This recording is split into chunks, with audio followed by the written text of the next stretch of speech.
sono Irish,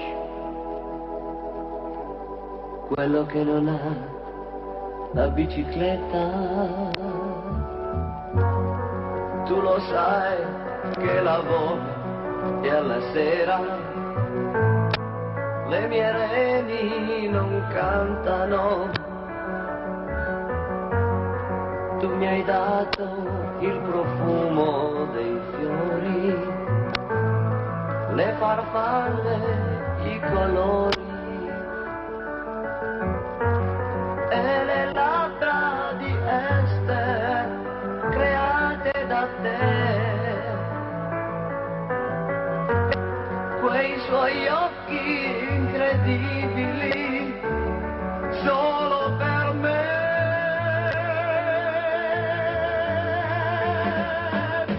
Ma c'è una cosa, mio signore, che non va. Io che lavoro da Lancaster a 30 miglia dalla città, che nel tuo giorno sono stanco come non mai. E 30 miglia più 30 miglia sono tanti a piedi, lo sai.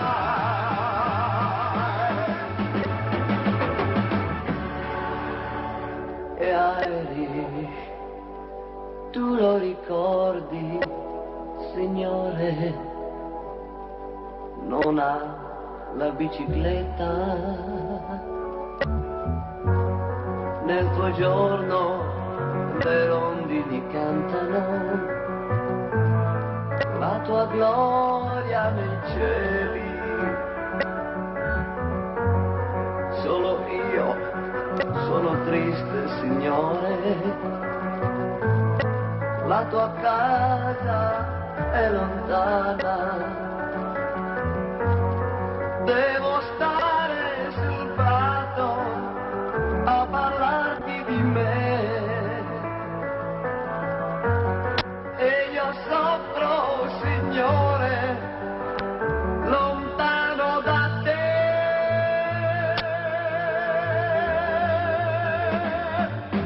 Ma tu sei buono tra gli amici che tu hai, una bicicletta per il quale certamente la troverai, anche se vecchia non importa, anche se vecchia manda a me, perché mi porti nel tuo giorno, mio signore, fino a te.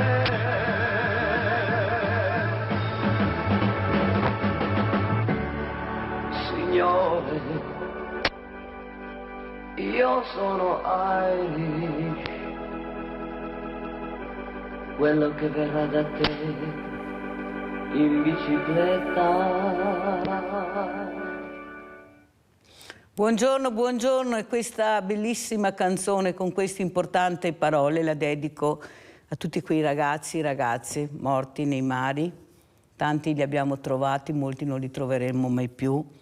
Io penso che qualcuno di noi dovrebbe fare una riflessione, fare un passo indietro e pensare cosa abbiamo fatto anche noi quando siamo andati là e adesso loro arrivano qua. Ed è una cosa disumana quello che io ho visto, perché io ho visto come li trattiamo. Io non so di chi è la colpa, però sono persone, non sono né oggetti né sacchi a perdere come qualcuno li chiama. Ecco, io vorrei ricordarli con questa canzone perché è doveroso, veramente doveroso.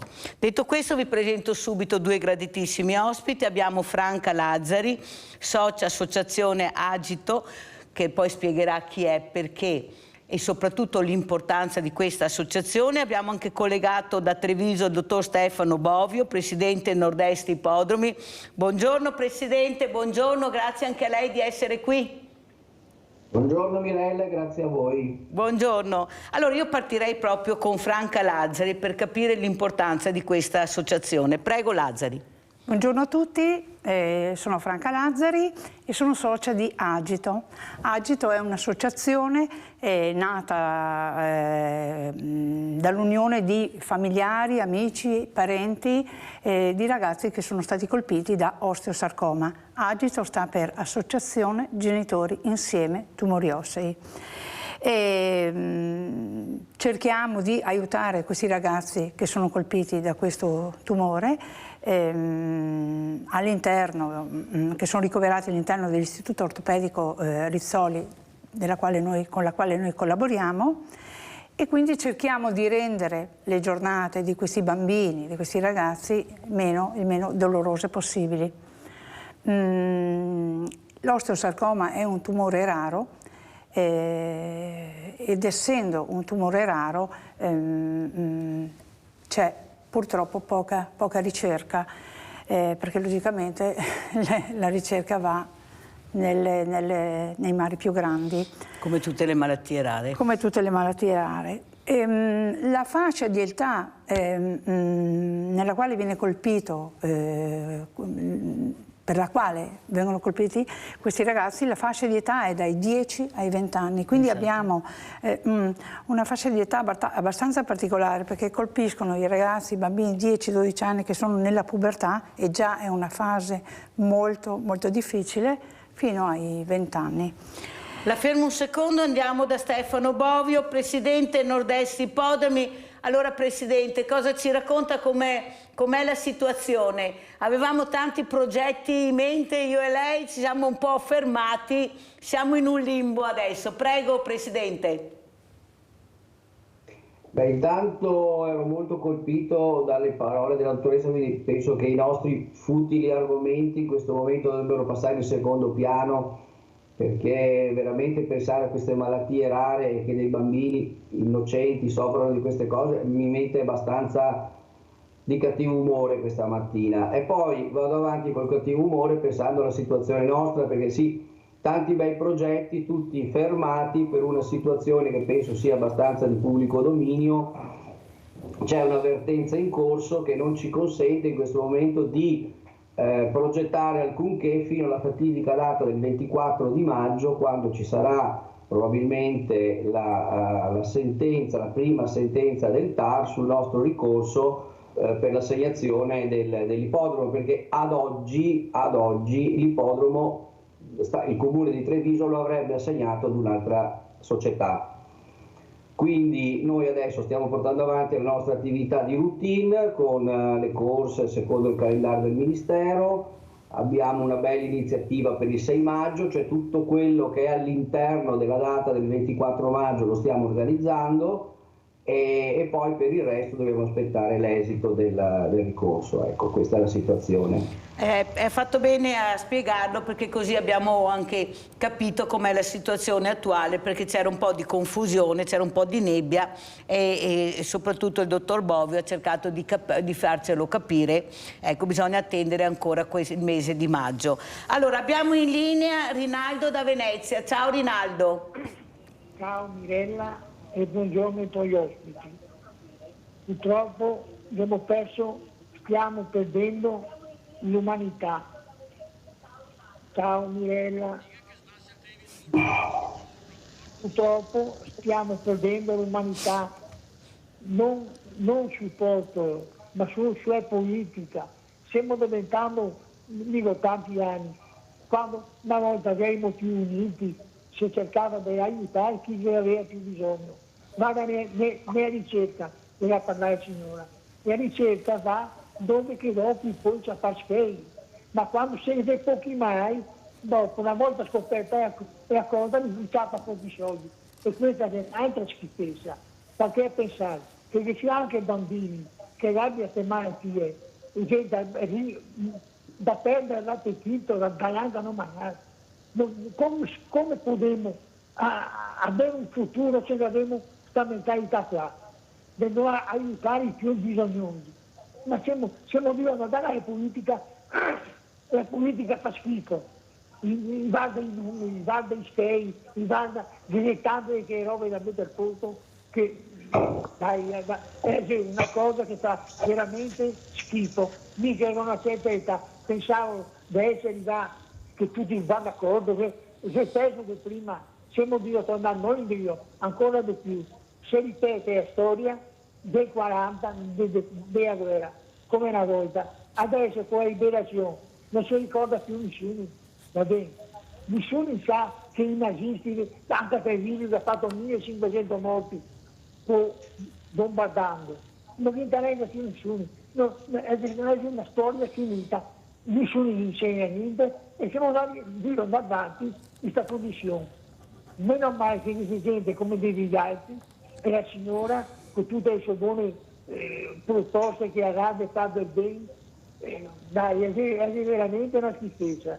Mettiamoci la mano sul cuore, perché nessuno dura come i papagai. Andremo via tutti andremo sottoterra. Vogliono, bravi, Guarda, sai che mi rovina la giornata al direttore, che continui anche a te, siamo a posto. Grazie Rinaldo, un abbraccio, grazie, molto chiaro anche Rinaldo, in effetti quello che sentiamo è poco da stare allegri. Invece siamo allegri perché ci sono associazioni veramente che si danno tante da fare, ne abbiamo tantissimi, soprattutto i familiari. Come mai Lazzari ha deciso di essere assieme a questa associazione? L'ha creata lei? Com'è nata questo connubio? Perché ho deciso perché sono stata colpita direttamente. Io ho avuto una figlia che all'età di 10 anni si è ammalata di osteosarcoma, un tumore osseo aggressivo, molto aggressivo, ed era al terzo distale del femore. Siamo stati molto fortunati, se devo essere sincera, perché in ospedale a Conegliano si sono accorti subito che c'era qualcosa di strano e quindi non hanno toccato e ci hanno inviati immediatamente all'Istituto Ortopedico Rizzoli di Bologna, che è l'ospedale più specifico nel campo di questi tumori. Lì praticamente hanno fatto una serie di esami e si sono accorti che aveva questo tumore. Ha cominciato una serie di terapie e poi purtroppo, quando questi ragazzi sono colpiti da questo tumore, anche l'intervento stesso può essere devastante, perché quando sei fortunato ti portano via una parte di osso. Nel caso di Eleonora è stata amputata perché ha avuto un'amputazione dell'arto inferiore. Quindi da lì, diciamo, le varie vicissitudini. Eleonora era molto combattiva, proprio brava, una bravissima ragazzina, tenace, è sempre stata informata fin dall'inizio di quello che aveva, ha combattuto. Però purtroppo il tumore, essendo così aggressivo, dopo aver fatto la chemioterapia e tutto quello che c'è da fare, è arrivato anche nei polmoni. 1, 2, 3, 4, alla quinta volta Eleonora non ce l'ha fatta, non ce l'ha fatta più. Hanno tolto prima un lobo, 2 lobi, un'altra resezione. All'età di 20 anni Eleonora è morta. Come si vive questo percorso in un momento anche particolare, perché ti senti sola, non sai come fare? Per fortuna ci sono la ricerca, diciamo, anche in parte, questi medici, questi ospedali specializzati, ma non basta, ci vuole anche l'aiuto alle famiglie, a questi genitori che sono devastati da quello che sta accadendo, ed è un momento molto particolare. Prego, certo, Lazzari. Certo, perché al tempo Eleonora quindi è morta nel 2000, si è malata nel 1990, nel 90, esatto.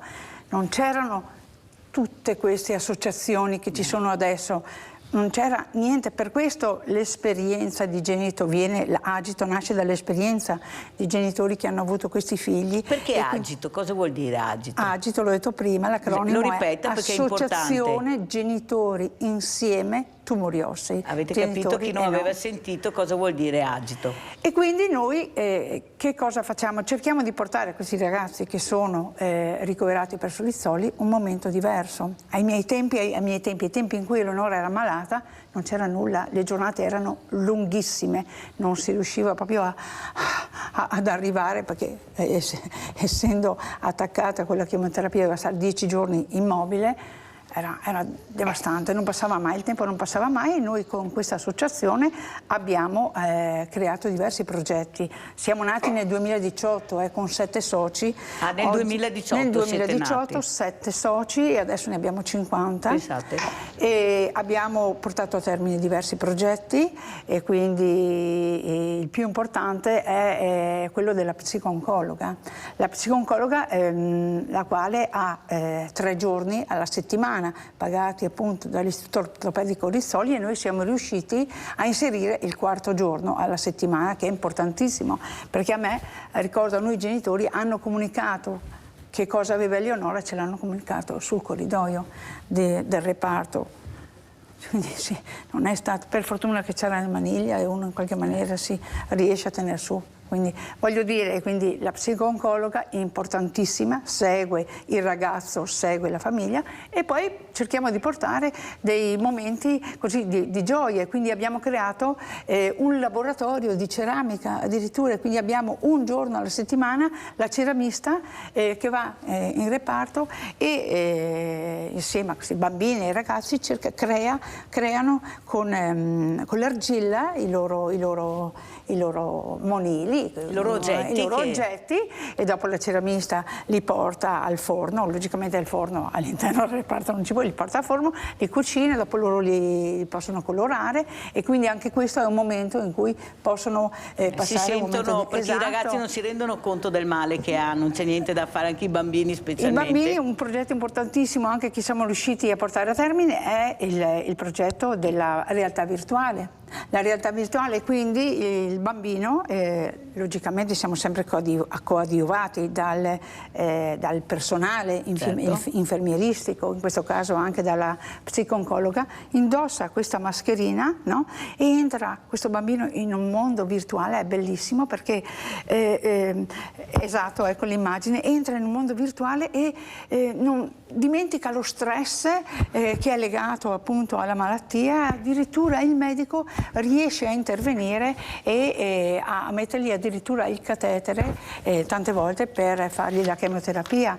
Dipende poi dai programmi, nel caso del bambino quindi può entrare in un programma di cartoni animati, interagisce, è meraviglioso l'effetto che può avere su questi bambini. Nel caso invece di adolescenti, di ragazzi più grandi, può essere, dipende dal programma, può essere entrare in un museo, potrebbe essere visitare una città, potrebbe essere visitare Berlino, visitare Amsterdam, quindi entrano in questo mondo e per mezz'ora dimenticano lo stress, staccano la spina. E non si ricordano, assolutamente dimenticano dove sono ed è meraviglioso vedere la reazione di questi ragazzi. Complimenti Franca Lazzari, complimenti veramente di cuore. Abbiamo Nadia in linea, ciao Nadia.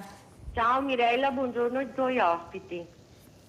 Niente Mirella, a me dispiace di non parlare di queste cose, comunque sono vicina a questi familiari, a questi bambini, a questi ragazzi.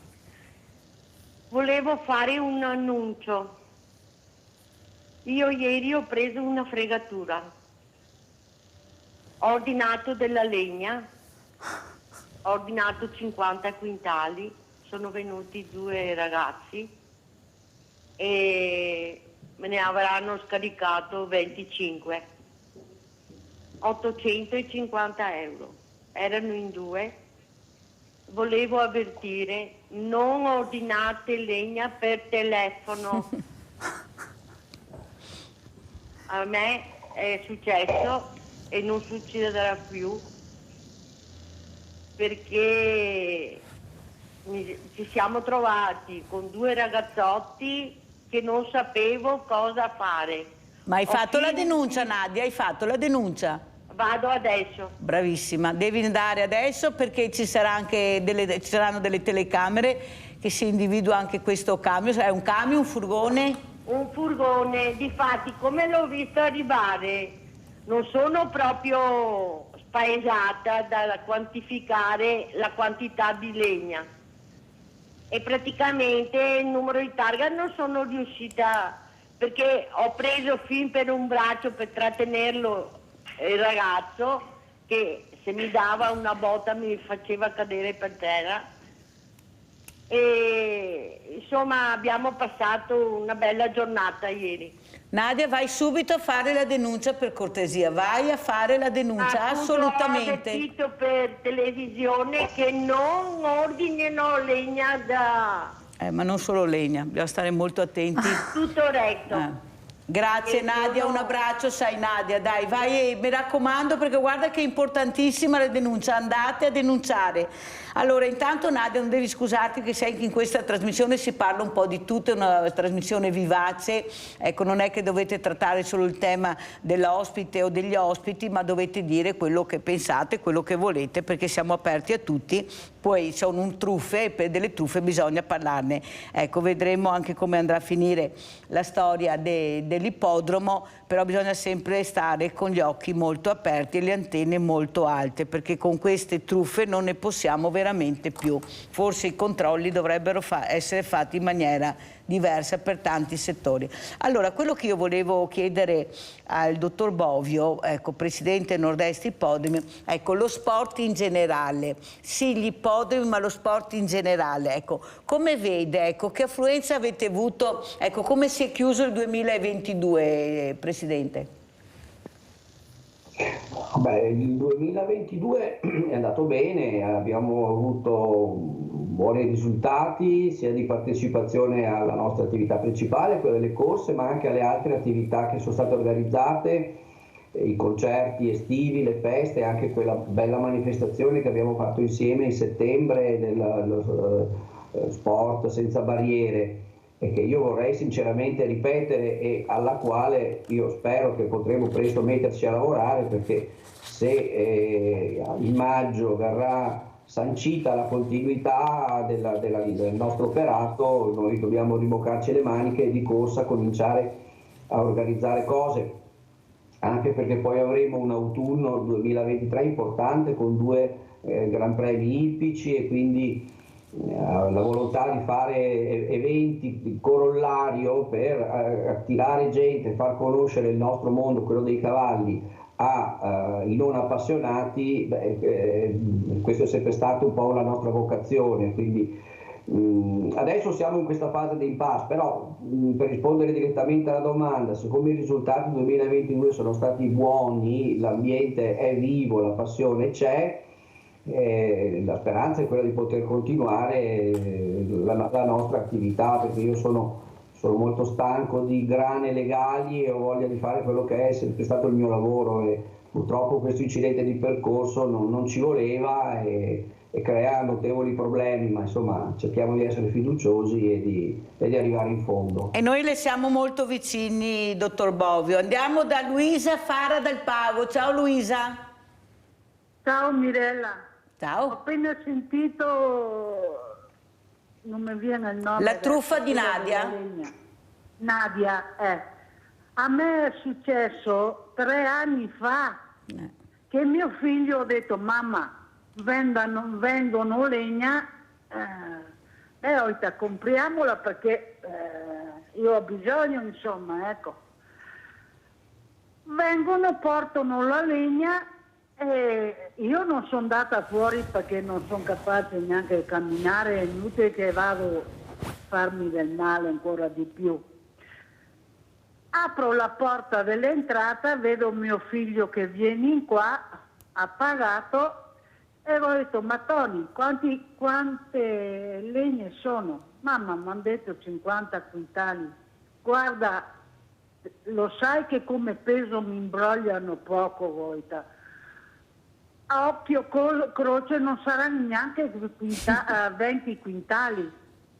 Ma scherzi? No. Allora abbiamo chiamato mio cugino, le abbiamo caricate su, siamo andati a pesare, erano 18 quintali e mezzo.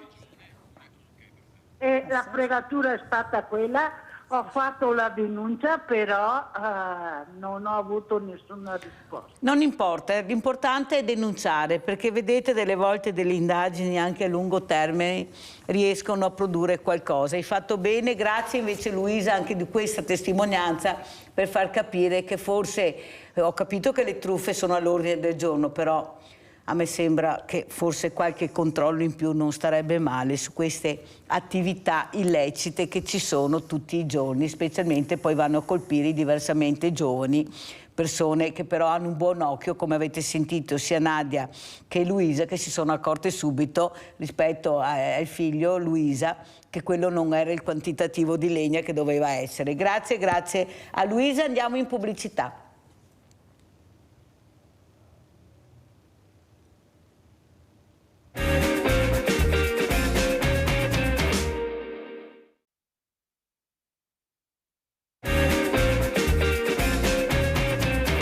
E siamo in presenza con Franca Lazzari, socia associazione Agito, che poi rispiegherà perché sono molto importanti le sigle, perché voglio sempre dire qualcosa di importante, mentre abbiamo collegato da Treviso il dottor Stefano Bovio, presidente Nord-Est Ippodromi. Allora io partirei ancora con Franca Lazzari per capire l'importanza di questa associazione, ma dove si può trovare, andiamo anche dei dati, dei numeri. Prego la regia di far scorrere ancora le immagini del visore, per cortesia, grazie. Prego Lazzari. Quindi Agito, il cui acronimo sta per Associazione Genitori Insieme Tumori Ossei. Abbiamo un sito www.agito.it dove potete vedere, se avete voglia, andate a vedere, c'è tutto, ci sono le immagini di tutto quello che abbiamo fatto, che facciamo. E molto importante è anche quello che noi adesso chiediamo, logicamente i fondi, perché per portare, diciamo, tutte queste cose abbiamo bisogno di fondi. Quindi chiediamo il 5 per 1000, chi fosse interessato va sul nostro sito e mette il numero di partita IVA quando fa la denuncia della sua dichiarazione di redditi.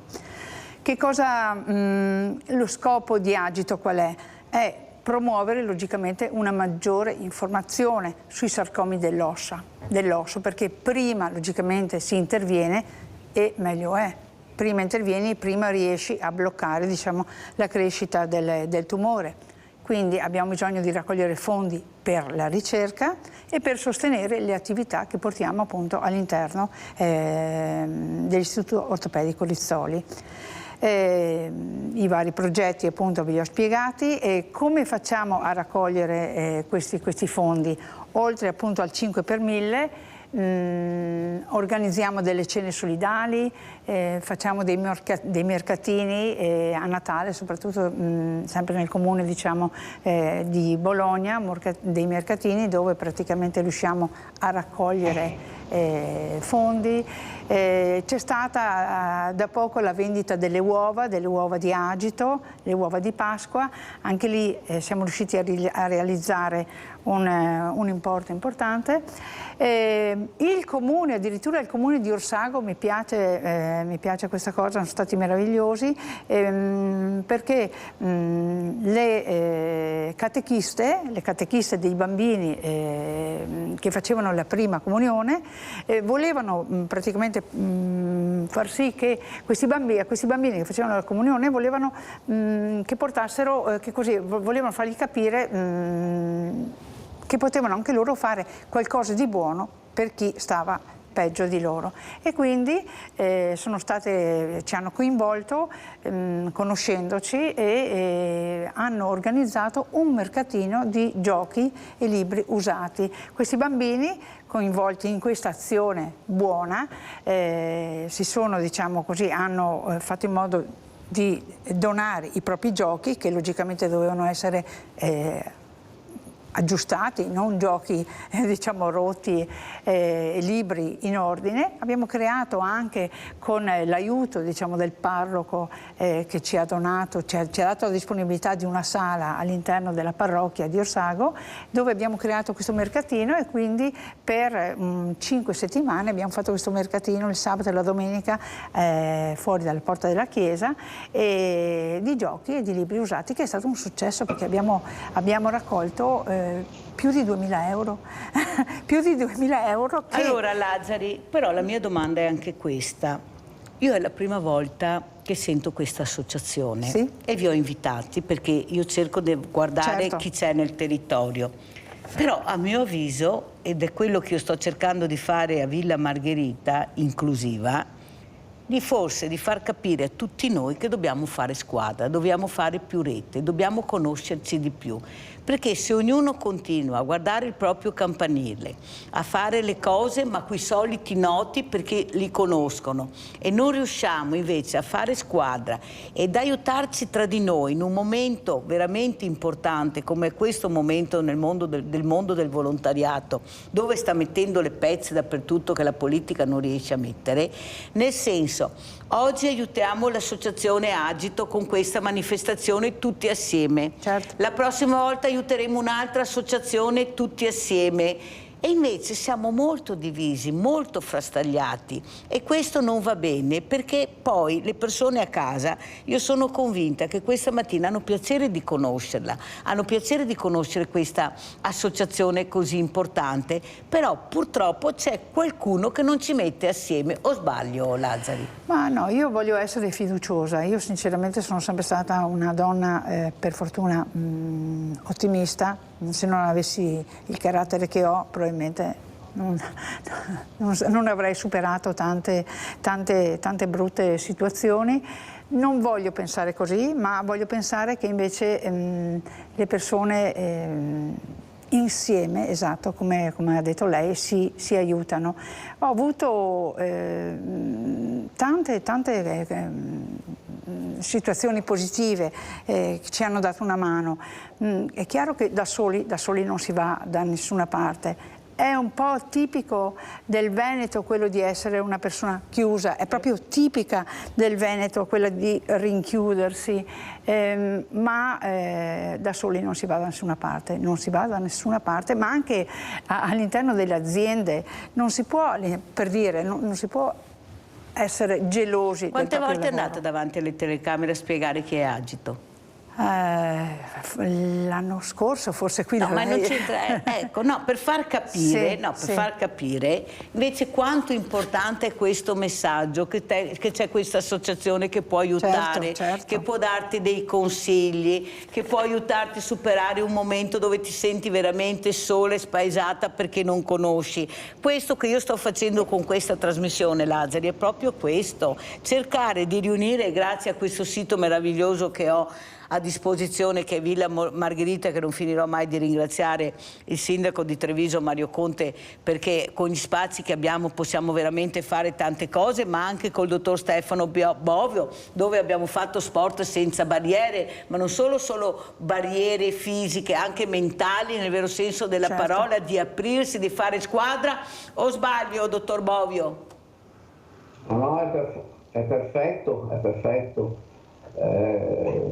Sono perfettamente d'accordo. In rete si fa tante cose, in solitaria no, e questo è un po' anche il principio che abbiamo qui all'interno della nostra piccola azienda, dove ognuno porta il suo contributo e le idee sono sempre ben accette e poi bisogna svilupparle. Anche noi dobbiamo combattere con le risorse, non è che è un problema che non ci riguarda, perché organizzare, allestire e predisporre i luoghi in maniera adatta costa denaro. Vediamo anche le immagini intanto di sport senza barriere, intanto che il direttore parla, vediamo anche le immagini. Prego.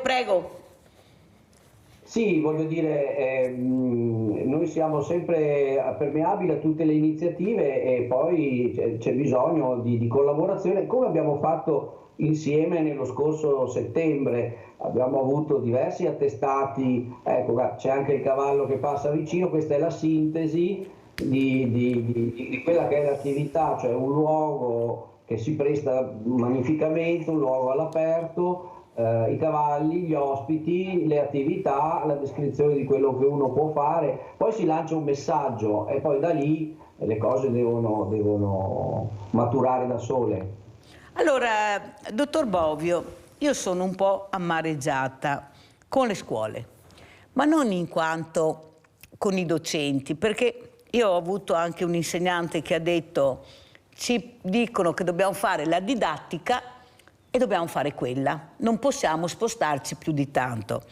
Ma io ho ospiti illustri che sono ricercatori, medici, pediatri, i quali dicono: attenzione, guardate che c'è un'obesità che fa paura, attenzione, guardate che questi ragazzi sono troppo chiusi, fanno pochissimo sport.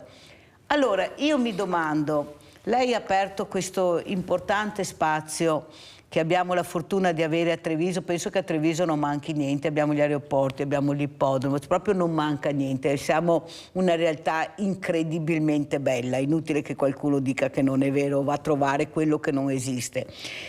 Ma la mia domanda è: perché non riusciamo a far arrivare i ragazzi, gli studenti, a partecipare a eventi importanti. Allora, quando c'è la nostra storia, le nostre radici, le commemorazioni, le scuole non ci sono, pochissime rispetto alle scuole che abbiamo, pochissimi risultati.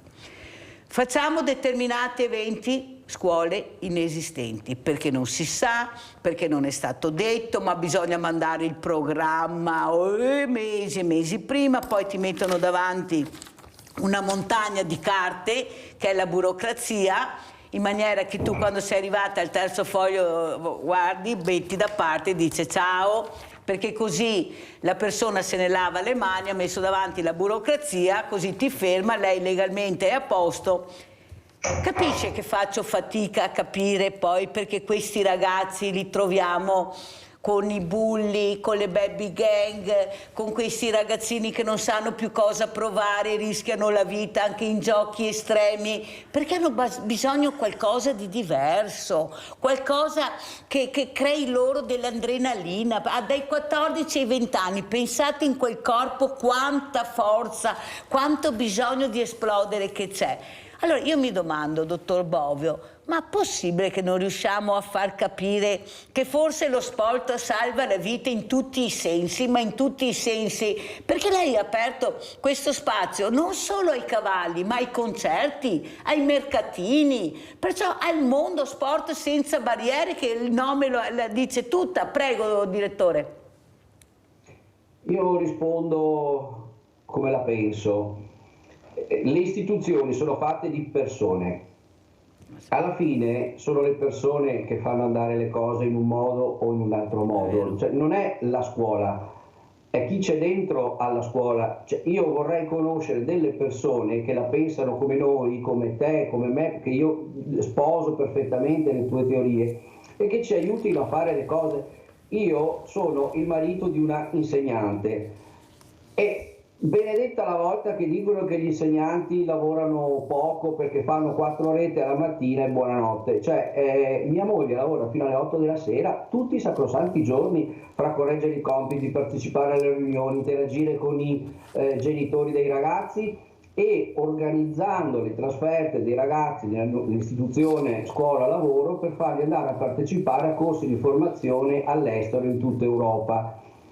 Allora, le persone che si danno da fare, che sono quelle di cui abbiamo bisogno, fanno in modo che le cose vadano come dici tu.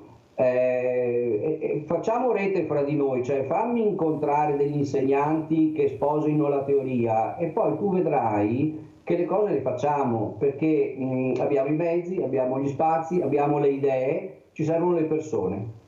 Allora, una persona che ha capito, che ho avuto ospite per ben 2 volte, è proprio una docente. Andiamo a vedere scuola media sport e poi commentiamo questo servizio.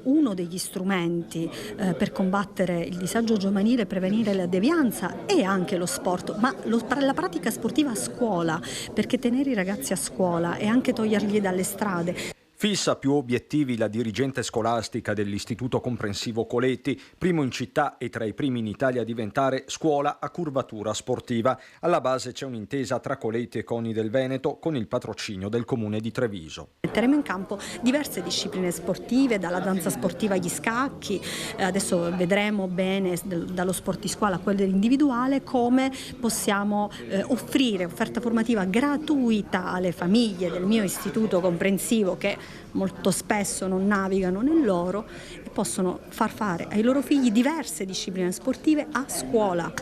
Possiamo chiamarla scuola media dello sport, devo dire, è un grandissimo progetto e faccio i miei complimenti alle Coletti, al CONI, per aver immaginato insieme a noi questa bellissima iniziativa.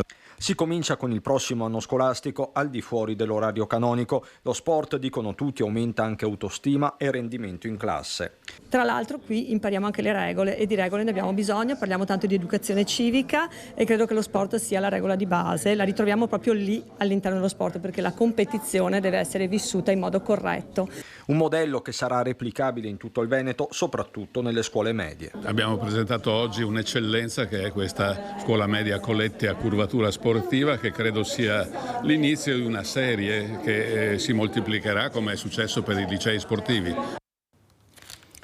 Ha visto, dottor Bovio, che iniziamo con un insegnante che ho conosciuto, è una persona che ha capito dalle parole che ha sentito anche in questa trasmissione l'importanza di andare avanti, di fare qualcosa. Il problema è che non c'è solo la scuola, c'è il dopo scuola. È là che noi dobbiamo prendere questi ragazzi, è il dopo scuola. Si fa a scuola, ma si fa anche quando esci da scuola, se hai voglia, se sei impegnato, se sei motivato. O sbaglio, Bovio? No, è perfetto, sono d'accordo sicuramente, perché voglio dire, la crescita, la maturazione è continua nell'arco della giornata, non è che si ferma ai banchi di scuola alle 4 ore in cui sei lì ad apprendere nozioni, quindi tutto quello che può portare esperienza e un percorso di crescita funziona, e lo sport è in primis uno strumento per questo tipo di sviluppo. Anche perché le scuole poi a giugno quasi tutte chiudono, a parte gli esami, perciò c'è un dopo che dobbiamo assolutamente iniziare a pensare qualcosa, a riflettere con questi ragazzi vivaci, io li chiamo così perché alla fine sono anche pochi rispetto a tutti gli altri, solo che riescono ad attirare l'attenzione. Poi ci mancavano questi social che amplificano ancora di più quello che è successo, perché credetemi, delle volte non succede niente di particolare, l'ha detto anche il comandante dei vigili, è che questo numero di ragazzi tutti assieme, alla fine poi all'interno ce ne sono 1 o 2 di scalmanati, non è che ce ne siano molti. Il problema è che abbiamo qualcuno che non riesce a capire che forse bisogna fermare anche quell'1 o 2, dando loro delle opportunità diverse e soprattutto farli crescere in maniera diversa. Cosa dice Lazzari? Una cosa che forse è da sottolineare, che secondo me è la più importante: ricordatevi che l'educazione non spetta solo alla scuola, l'educazione parte dalla famiglia, l'educazione parte dai genitori. Se i genitori non si rendono conto che devono educare i loro figli a non comportarsi in determinati modi, tante volte è per comodità che i genitori li lasciano davanti al telefonino, davanti al computer, perché logicamente magari i genitori non ci sono e quindi demandano l'educazione ai social, come ha detto lei, al telefonino. Ma secondo me la cosa più importante che certi genitori si devono rendere conto è che l'educazione parte da casa. E poi la scuola continua, ma non possiamo pensare che solo la scuola debba fare questo. Questo è la base, secondo me, la cosa più importante. Lo sport è meraviglioso, credo nello sport, credo moltissimo nello sport, che sia il basket, che sia pallamano, che sia l'equitazione.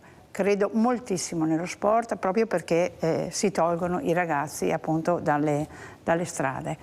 Allora andiamo a vedere anche queste immagini invece dei cavalli, corsa ippodromo, perché la mia domanda è anche questa, direttore. Io non sapevo che lei poteva organizzare qualcosa, anche perché non ci siamo più sentiti finché non arriverà questa ardua sentenza, e speriamo molto bene, incrociamo le dita. Io ho organizzato per il 1° maggio un insieme di associazioni proprio per parlare di inclusività a Villa Margherita, e ho delle persone diversamente agili, lei sa come le chiamo, che mi hanno detto: Mirella, i cavalli, Mirella non riuscivano proprio a comprendere perché quel giorno non ci fossero i cavalli. Lei non riuscirebbe a spostarsi un po' a Villa Margherita per qualche ora con la sua meraviglia di cavalli e qualcuno che veramente può aiutare questi ragazzi che veramente hanno passato dei momenti terribili? Beh, adesso che lo so ci possiamo organizzare, ne parliamo, siamo qua vicini per avere, sì, si può fare di fare arrivare qualche animale a Villa Margherita, a trovare il soggetto giusto, vedere cosa fargli fare, ma io sono disponibile a dare una mano per questo tipo di cosa. Non lo faremo qui, lo facciamo lì da te e li portiamo. Vi posso attivare e vediamo di accontentarti. Guardi, direttore, la ringrazio molto, non per me, ma per queste ragazze, per queste persone che dobbiamo sempre ricordare che forse li abbiamo allontanati troppo, li abbiamo lasciati troppo da soli. Ho capito che abbiamo delle strutture anche che sono meravigliose, ma loro hanno bisogno di vivere la quotidianità come tutti noi, di fare quello che facciamo noi. Io vedere questi bambini che quando sono saliti in groppa al cavallo, da curvi che erano, si sono raddrizzati, e vedere come il cavallo, ecco, li accompagnava in questo piccolo tragitto, sono cose che veramente fanno riflettere l'importanza dell'animale vicino all'uomo, in questo caso il cavallo. È una cosa veramente, io mi sono permessa di chiedere, vista la sensibilità che conosco del dottor Bovio, perché lo facciamo per loro, Villa Margherita inclusiva, oppure l'ippodromo senza barriere, sport senza barriere, che spero di riuscire a fare, spero che qualcuno ascolti, che forse ci sono dei progetti che vanno assolutamente portati avanti, ci permetterà di dare un po' di sorriso, un po' di serenità a queste creature. Ecco, faremo anche un'unione con Agito, con questa associazione che abbiamo conosciuto questa mattina, se vorrà partecipare. Grazie. Anche lei, proprio per staccare la spina e metterci tutto assieme. Perciò la ringrazio veramente, Presidente, ma veramente di cuore, perché lo sa che diamo un po' di serenità ai ragazzi, alle famiglie e anche a noi che dobbiamo imparare a vedere e a guardarli con occhi diversi. Allora, come ci saluta, dottor Bovio? Come ci saluta? Sentiamo come ci saluta. Vi saluto ringraziando per avermi ospitato e rendendomi disponibile per il 1° maggio, aspettando con fiducia il 24 di maggio, data importante, e ottimisticamente do appuntamento per la ripresa delle attività del Sant'Artemio con un po' di attività di intrattenimento in luglio e le corse notturne in agosto. Grazie al dottor Stefano Bovio, Presidente Nord-Est Ippodromi, veramente grazie per la sensibilità e per essere stato con noi, e buona giornata, dottor Bovio. Allora sentiamo anche come ci saluta Franca Lazzari, socia Associazione Agito. Agito, Associazione Genitori Insieme Tumori Ossei. Se avete voglia, avete tempo, andate a visitare il sito www.agito.it, ci conoscerete meglio. Se volete destinare il vostro 5 per 1000 alla nostra associazione che fa ricerca, che collabora con la ricerca per quanto riguarda l'osteosarcoma, e per tutti i progetti che abbiamo intenzione di portare a termine, che sono tanti. Logicamente abbiamo bisogno di fondi, quindi vi ringrazio di avermi ospitata e ritornerò sicuramente presto. Grazie anche a Franca Lazzari, pubblicità.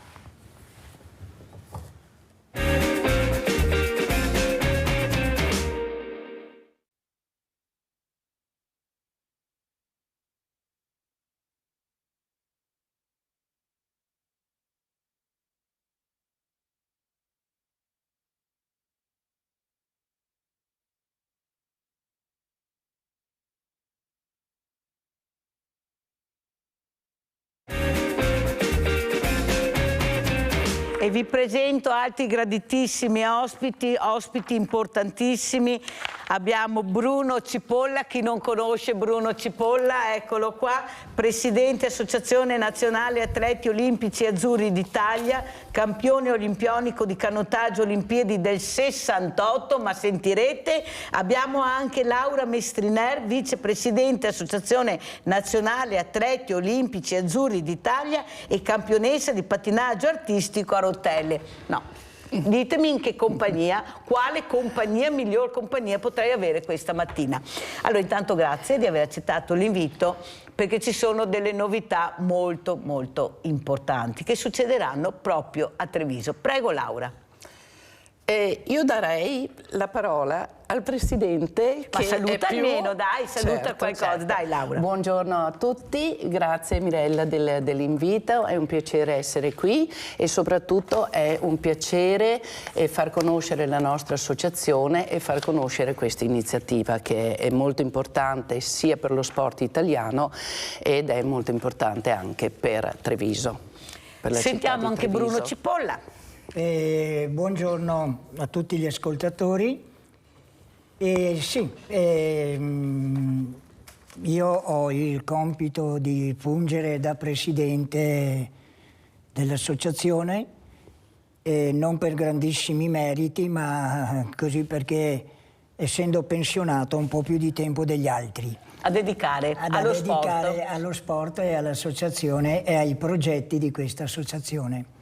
Il primo progetto che abbiamo è quello che in occasione dei 75 anni di fondazione dell'associazione, quindi parliamo del 1949, appena finita la guerra, un gruppo di atleti azzurri ha detto: perché non ci ritroviamo e festeggiamo la nostra maglia azzurra? Ed erano i reduci dalle Olimpiadi di Londra 1948. Pensate.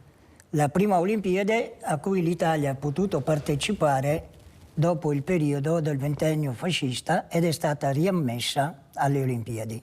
Avete capito? Prima Olimpiade.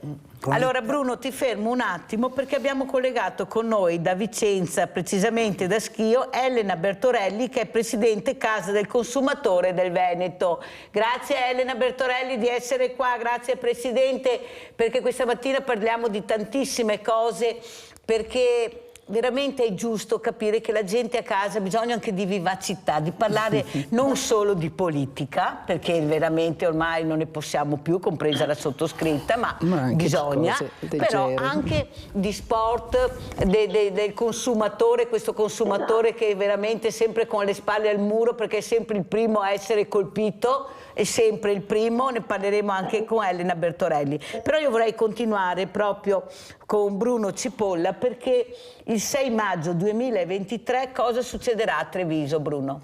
Allora, partiamo dal 22. Dal 22. Da sabato, questo, prossimo 22 aprile. 22 aprile, dove la fiaccola arriverà da Belluno, che è arrivata sabato scorso da Cortina, è arrivata sabato mattina a Belluno, sabato mattina parte da Belluno e attraverso il lago di Santa Croce, Vittorio Veneto, Conegliano, Spresiano, arriverà a Treviso. Avete capito? Stiamo parlando della staffetta Cortina-Milano. Sì, esatto. A Treviso arriverà scortata, attraverseremo tutto il centro storico, da tutti i più grandi atleti azzurri che hanno giocato o che sono nati a Treviso. Tanto per fare qualche nome, Lollo Lombardi, Jacopini, Manrico Marchetto, Bazzoler, Baran, Patelli, Baran Sambo Cipolla. Patelli, Rigon, quindi tutti gli sport che a Treviso hanno dato lustro saranno presenti sabato 22.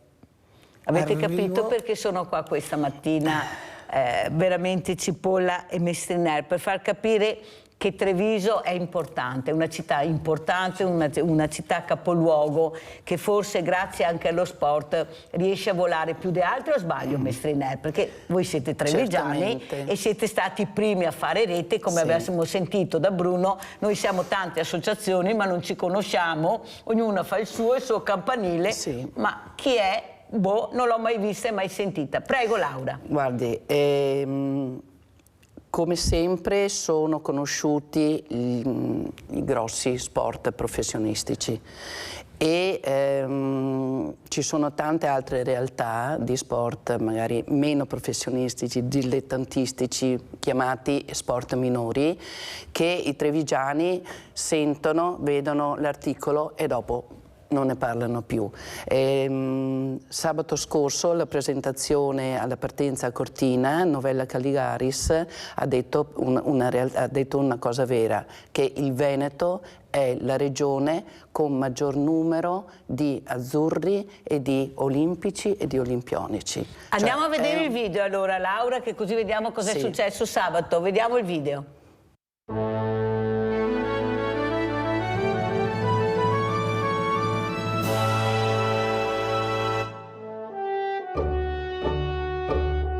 Sono Cristian Ghedina, io sono azzurro. Ciao, sono René De Silvestro e io sono un azzurro.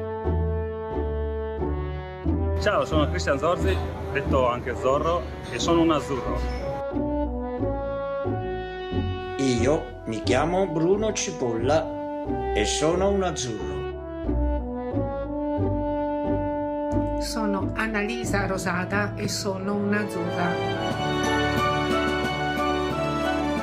Ciao, sono Rossano Galtarossa e sono un azzurro. Sono Andrea Borella. Sono Francesca Bortolazzi. Noi siamo azzurri. Sono Damiano Tommasi e sono azzurro. Io sono Augusto Schiavo, io sono azzurro. Ciao, sono Lucia Boari e sono un'azzurra. Sono Giorgio Lamberti, io sono un azzurro. Sono Sofia Goggia e sono azzurra. Sono Deborah Compagnoni, io sono azzurra. Sono Antonio Rossi, io sono un azzurro. Ciao, sono Federica Cesarini e sono un'azzurra. Sono Simone Barlam e sono un azzurro. Sono Claudia Giordani e sono un'azzurra.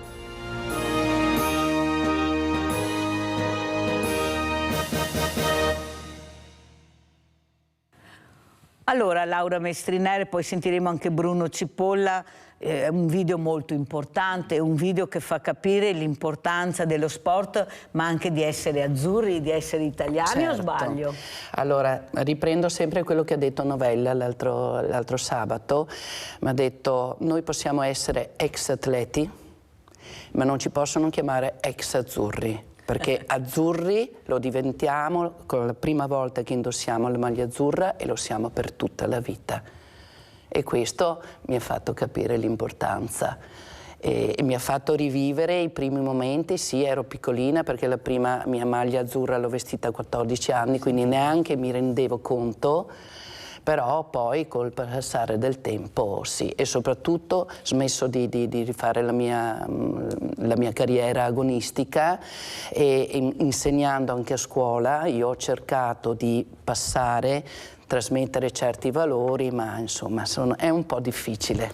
Adesso è difficile perché lo sport ha perso, non è che lo sport abbia perso i suoi valori, ma sono le persone attorno che li stanno facendo perdere, purtroppo. È brutto da dire, sono pochi gli atleti, gli allenatori, i dirigenti, i genitori che capiscono l'importanza, il valore dello sport, il valore educativo soprattutto dello sport.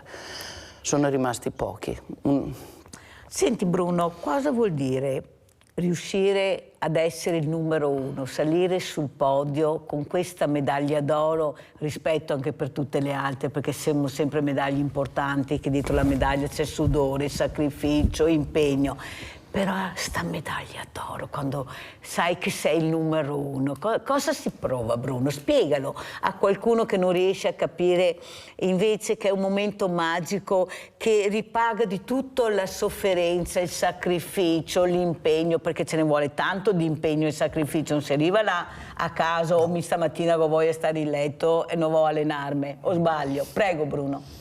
Allora, io l'ho vinta che ero giovanissimo, perché avevo 15 anni e sono la più giovane medaglia d'oro italiana di tutti i tempi e tra i primi 10 al mondo. Per cui sono in quella top 10 che probabilmente uscirò quest'anno alle Olimpiadi di Parigi, l'anno prossimo alle Olimpiadi di Parigi, perché ci sono 2 cinesi molto forti che puntano alla medaglia d'oro e sono più giovani di quando ho vinto io. E certo, a quell'età là non hai consapevolezza totale di quello che sta succedendo attorno a te, però hai il sentore che la tua vita non sarà più la stessa e te ne rendi conto subito, perché noi attracchiamo al pontile per scendere dalla barca in attesa della premiazione e sei sommerso dal pubblico. E sei completamente in mano di un gruppo di tuoi tifosi che ti hanno seguito. Il momento poi in cui riesci a rilassarti un attimo è prima della medaglia, della consegna della medaglia, e là è terribile perché sali, anche se sei in 3, in 8, in 10, però tu senti l'inno d'Italia. Allora poi era difficile perché c'era la famosa polemica sull'inno che si trascina ancora. Il famoso adesso. 68, dice Laura Messiner, non solo quello, ma il famoso 68, è successo di tutto. Poi allora andiamo a vedere, Bruno, proprio l'arrivo che il nostro bravo regista Andrea Basso sta mettendo in onda. Andiamo a vederlo. Ha vinto parecchio il guida della Germania occidentale. Sembra circoscriversi la lotta ad azzurri e olandesi che lottano sul filo dei centimetri. Vigoroso è anche ancora il ritmo dei tedeschi orientali che tuttavia sono in ritardo di circa 3/4 di imbarcazione. Gli italiani sono in testa di circa 2 metri, procedono verso la medaglia d'oro, mentre i olandesi devono difendersi dall'attacco dei danesi e dei tedeschi orientali. Vince l'Italia, seconda è l'Olanda, e per il terzo posto stabilirà la fotografia tra tedeschi orientali e danesi. L'Italia conquista la prima medaglia d'oro delle Olimpiadi per merito di Baran e Zappo, dopo il magnifico duello con gli olandesi Beck e Van Ness. E vediamo, per il terzo posto per l'assegnazione della medaglia di bronzo sono in lotta tedeschi orientali che forse hanno conservato il leggero vantaggio che avevano in prossimità del traguardo nei confronti dei danesi. Allora, Elena Bertorelli, Baran, Sambo e Cipolla, medaglia d'oro, ma anche noi siamo da medaglia d'oro tutti i giorni, con quello che veramente quando usciamo da casa ci capita, con quello che riusciamo a spendere nonostante i pochi soldi, dobbiamo sempre arrivare alla medaglia d'oro a fine mese, è veramente sempre più difficile. Cosa ci racconta, Presidente Bertorelli? È così Mirella, perché purtroppo tutti noi cittadini, perché i consumatori sono i cittadini e tutti noi siamo cittadini, veramente siamo in un momento di grande difficoltà e quindi mi sento di attribuire, naturalmente nel pieno rispetto della medaglia d'oro, appena seguito il film, il video del grande Cipolla, grandi emozioni per l'Italia. Comunque sempre viva gli azzurri, azzurro una volta, azzurro per sempre. Naturalmente da un punto di vista simbolico mi sento di attribuire anch'io la medaglia d'oro ai cittadini, alle famiglie che riescono a arrivare a fine mese, perché come abbiamo visto, Mirella, anche nei vari telegiornali, nei vari giornali, nonostante ci sia una diminuzione del 7,6% dell'inflazione, quindi comunque c'è una diminuzione del prezzo dei carburanti, del prezzo della luce, dell'energia elettrica, quindi è tutto in diminuzione, ma quello che non è in diminuzione purtroppo per noi è il carrello della spesa. Quindi nonostante i produttori che oggi producono tutti i generi alimentari che noi andiamo a comprare quando andiamo nei supermercati, quindi il pane, l'olio, lo zucchero, la frutta e la verdura, nonostante questi impresari, questi produttori naturalmente spendano molto meno rispetto a 6 mesi fa, e questo ce lo dicono i dati oggettivi che sono stati dati, che sono stati offerti da Istat e da tutte le autorità di vigilanza. Purtroppo questi prodotti noi li troviamo sempre a caro prezzo. Cito per esempio, perché sai che a me piacciono comunque i dati sicuri e matematici. Faccio l'esempio, il riso Mirella, più 83,1%. Naturalmente questo può essere dovuto anche al fatto che c'è poca offerta a causa della siccità, però rendiamoci conto che il riso, insieme alla pasta e il pane, che anch'essi hanno raggiunto un più 18,8%, parlo di questo mese, dell'anno scorso, parlo di questo mese, sono naturalmente quelli che noi reputiamo come associazione di consumatori gli alimenti vitali di cui una persona si ciba. Per quanto riguarda la carne, macelleria, polleria, più 9,2%. Quindi si tratta veramente di prezzi alle stelle che ad ora non sono giustificati, perché tutto il resto, quindi i punti di inflazione e quindi il gas, la luce elettrica, sono tutti in diminuzione. Quindi noi ci chiediamo chi ci sta guadagnando in questo momento, perché anche qua, Mirella, dobbiamo essere un po' concreti, perché se tutto... Ma scusa Bertorelli, ma non è che la filiera sia troppo lunga e quello che veramente produce, lavora, non prende niente e il finale prende troppo e non c'è questo controllo che dovrebbe essere fatto? Perché queste sono truffe. Ma come possiamo salvarci da queste truffe? Nadia prima prende la legna per telefono, invece di 50 kg ne scaricano 25 e ciao, va via, e non sa neanche, ho detto va a fare denuncia immediatamente, anzi dopo volevo segnalarti anche, Bertorelli, questo caso, perché sono 2 le persone che hanno chiamato questa mattina, ordinato legna al telefono, invece di 50 quintali sono scaricati 25 e sono andati via, preso i soldi. Perciò anche qua dovete intervenire, perché non può essere, anche perché colpiscono sempre i diversamente giovani, come li chiamo io, e questo è inammissibile. Però andiamo a vedere cosa dice Dino Ponchio, il presidente del CONI, proprio in merito a questo. Andiamo a sentire. Quest'anno per lo sport abbiamo, invece che un 1,8 che è già indicibile, abbiamo 1,6,30. Con la situazione difficilissima dell'uscita dalla pandemia e della crisi energetica, io faccio una provocazione, ma andrebbe bene anche 0 a questo punto. Il messaggio forte e chiaro è arrivato nel corso di una premiazione in comune a Treviso, nessun convenevole per il numero 1 del CONI Veneto, Dino Ponchio, che è andato subito al punto, strigliando la regione. Parto con una battuta, io ho la carriera dietro le spalle, quindi non devo fare carriera e quindi dico quello che penso.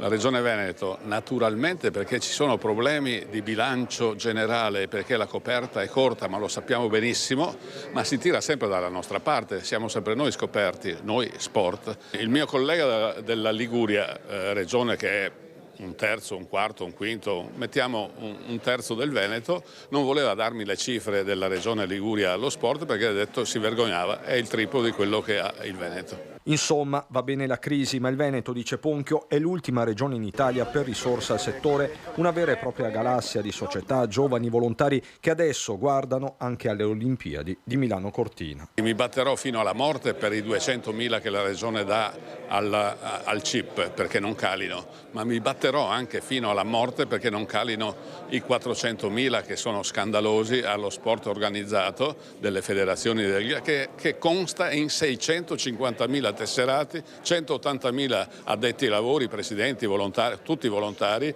e 13.000 rotte società sportive. Allora Laura Mestriner, ci colleghiamo a quello che mi dicevi prima, sì. Anche noi stiamo soffrendo. Prego Laura. No, si parlava che tutto costa, anche lo sport costa.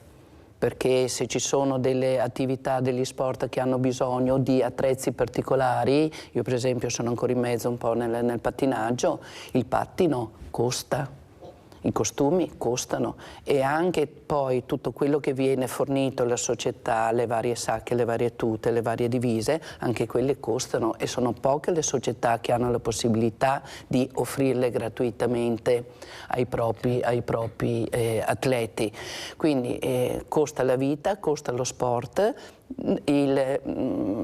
Poi si dice, bene, allora la società deve andare in cerca dello sponsor. Lo sponsor dice, ok, io ti do qualcosa, ma tu cosa mi dai? Mi dai dei risultati? Bene, allora i risultati vengono nel momento in cui io ho un ampio vivaio, ho delle palestre, degli impianti sportivi adeguati e purtroppo non ci sono, o ci sono solo in particolari... O poco, o in particolari ambienti o privati, ecco, privati certamente. Quindi il gatto che si mangia la coda. Il gatto che si mangia la coda. E poi si va nel professionismo dove arriviamo a quelli del calcio che lasciamo stare. Però Laura, diciamo anche la verità, cioè i grandi campioni nascono nelle piccole società. Certo. Non è che nasce nella grande società col grande sponsor, nasce nella piccola società che più di qualche volta, e qua vorrei che Bruno Cipolla intervenisse, si autofinanzia. Perché veramente io ho avuto degli atleti che abbiamo aiutato anche noi come associazione Veneti Scacciati dalla crisi, che non avevano i soldi per poter cambiare magari le ruote delle sedie a rotelle. E noi le abbiamo pagate perché veramente sennò non potevano muoversi. Ecco, tu da campione cosa vuoi dire, Bruno, a quelli che dovrebbero sentire, ascoltare ed aiutare questo povero presidente che ormai sta gridando in tutti i sensi, guardate che con quei soldi noi non ce la facciamo, prego. Perché poi ci sente parlare di milioni. E purtroppo bisognerebbe cambiare radicalmente la politica dello sport in Italia. Perché lo sport dovrebbe essere considerato a due livelli. Quello che possiamo chiamare sport sociale, educativo e preventivo, che è fatto con i giovani, che è fatto obbligatoriamente nella scuola, a partire dalle scuole materne, e che deve sviluppare tutte le tappe dello sviluppo motorio del bambino, fino ad arrivare ai 16-17 anni. In quel momento dovrebbe scattare lo sport a scuola, che non può essere limitato ad un'ora di educazione fisica, magari 30 minuti ti vanno via per partire dalla scuola e arrivare in palestra, 5 minuti ti ricambi e torni a scuola. Deve essere un'ora, almeno un'ora completamente integrale. Cosa bisognerebbe fare? Bisognerebbe fare, e qua il governo quando ha fatto queste ultime scelte ha sbagliato completamente, sciogliendo il CONI di fatto, perché il CONI segue solo la preparazione olimpica, quindi solo i grandi atleti arrivano al CONI, ma noi perdiamo un sacco di capitale umano di grandi atleti. Chi è che dovrebbe capire, secondo te, Bruno, questa importante cosa, questa disciplina che può cambiare la vita del ragazzo? Io ho ascoltato dei ragazzi, e anche mio marito, che giocava a calcio, e tu lo sai, ha detto lo sport mi ha salvato. Certo. Che forse chissà che strada magari avrei preso, invece lo sport, l'impegno, mi ha salvato magari da strane compagnie, questo lo dicono anche certi ragazzi. Ma certo. Addirittura i paralimpici. Ecco, dopo questo gravissimo incidente nello sport ho trovato la seconda vita. Ma chi è che dovrebbe capire questa cosa, Bruno? Allora, questa cosa qua devono capirla prima di tutto i governanti. Prima cosa in assoluto. E non parlo di governanti bianco, rossi, verdi, gialli. Parlo di governanti in genere, a iniziare dai livelli più bassi, che sono quelli del consigliere comunale, che tu sai che io ho fatto per 2 legislature, mi sono battuto per queste cose, e dovrebbero partire dal comune e dalle scuole. Fino alle scuole elementari, comune e scuola devono avere accesso a questa cosa. Però, dopodiché Bruno, le società sportive devono fare chiaramente da filtro, da imbuto, ma non possono mandare via chi non ha voglia di fare sport. o chi non ha voglia di fare agonismo. Ma perché è così difficile arrivare alle scuole? Perché noi mandiamo anche inviti, ma se non fai parte, tu hai fatto anche politica. Se non e lo dico anche a Laura Mestrinere, volevo sentire anche lei cosa ne pensa del mio pensiero. Se non fai parte di un certo cerchio magico, non vai da nessuna parte.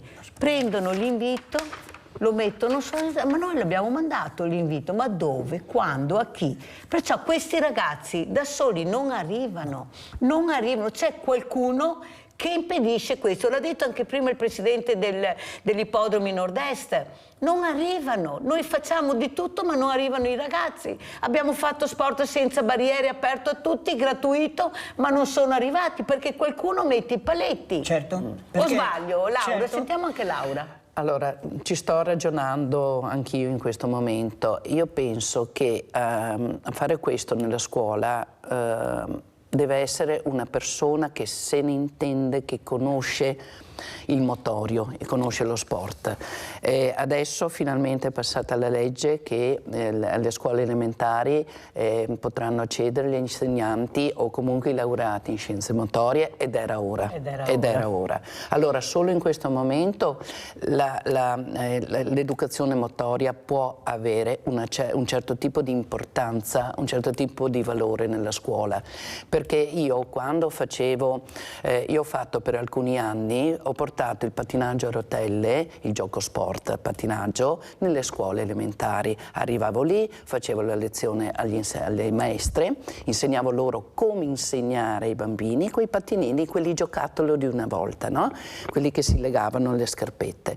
Alla fin fine, dopo 2 o 3 anni, provavo a risentirli e loro mi dicevano: sì Laura, abbiamo fatto un pochettino, ma il tempo è poco, poi c'è un discorso di responsabilità, non abbiamo la palestra, abbiamo paura che questi bambini si facciano male, eccetera. Allora, un insegnante di scienze motorie questa paura non ce l'ha, il tempo è quello, finalmente i bambini non faranno più, perché adesso quando è che fanno educazione motoria i bambini?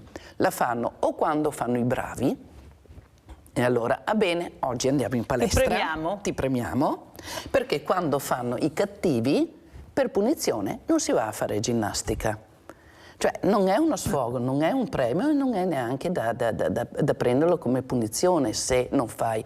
È una cosa importantissima.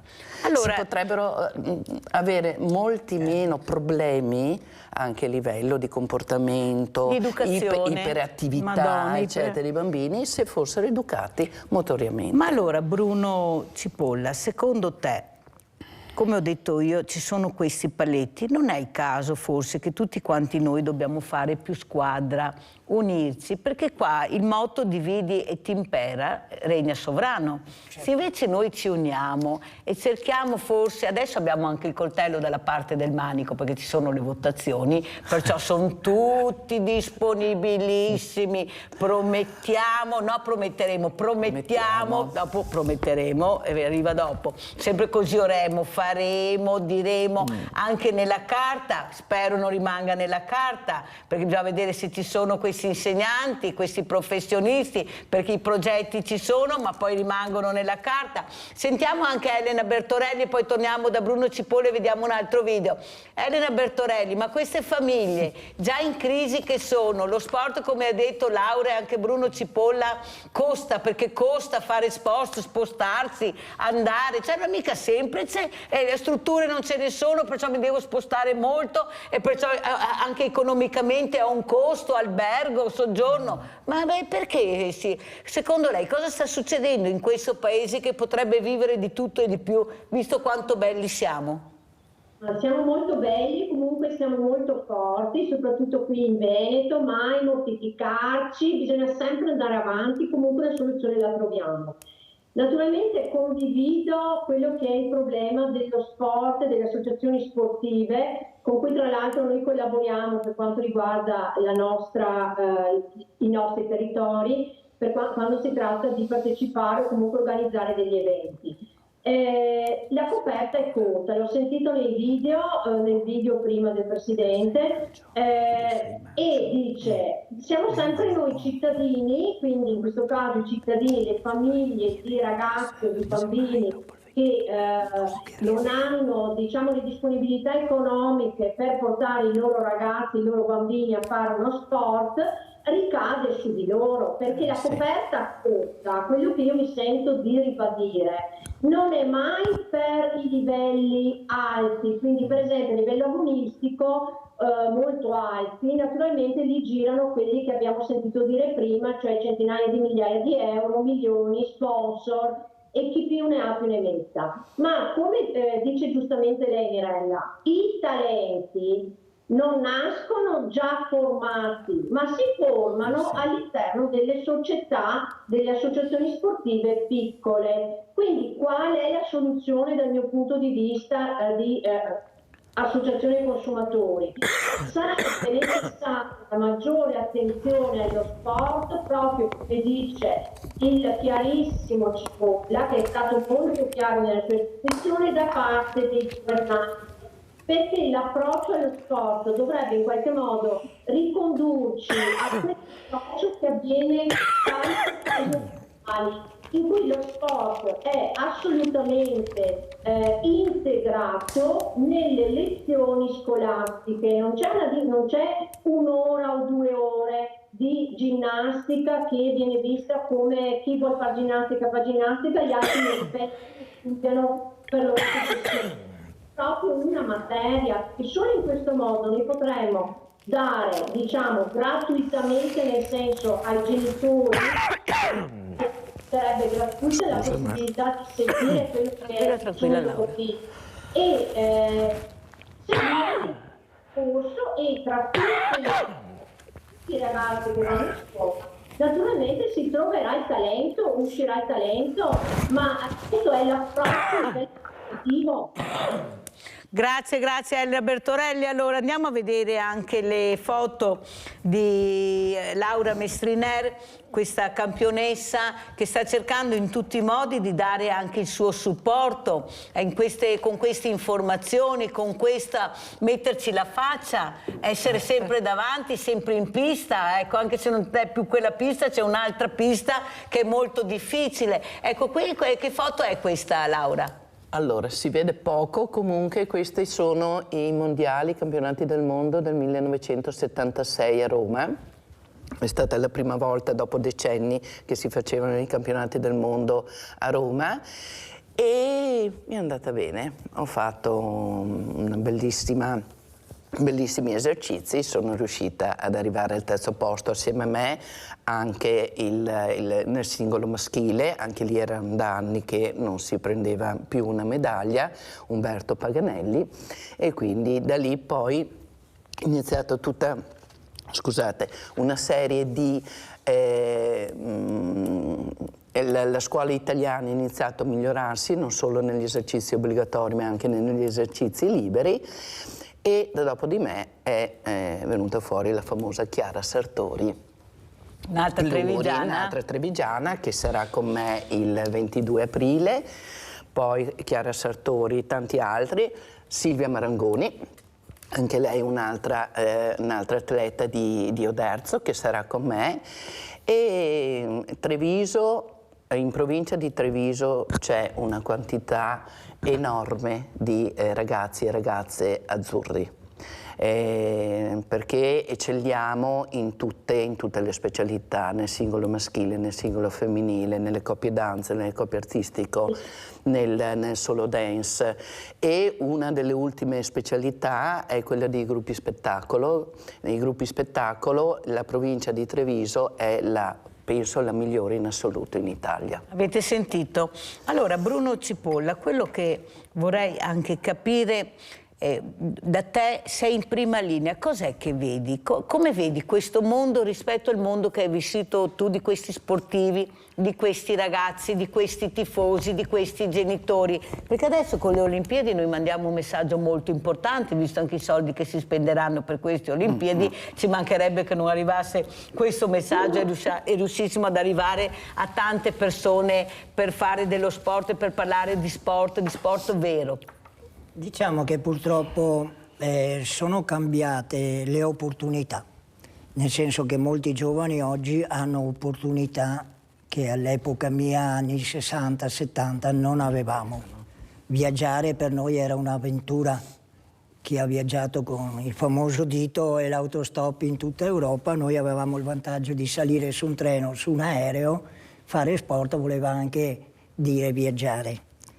E questa è la cosa principale, secondo me, la differenza. Mandiamo anche le immagini intanto, così vediamo anche le immagini, visto che il tempo è sempre tiranno, di questa partenza gara 2 con Olimpiadi 1968 Sambo Baran-Cipolla. Prego Bruno, vai.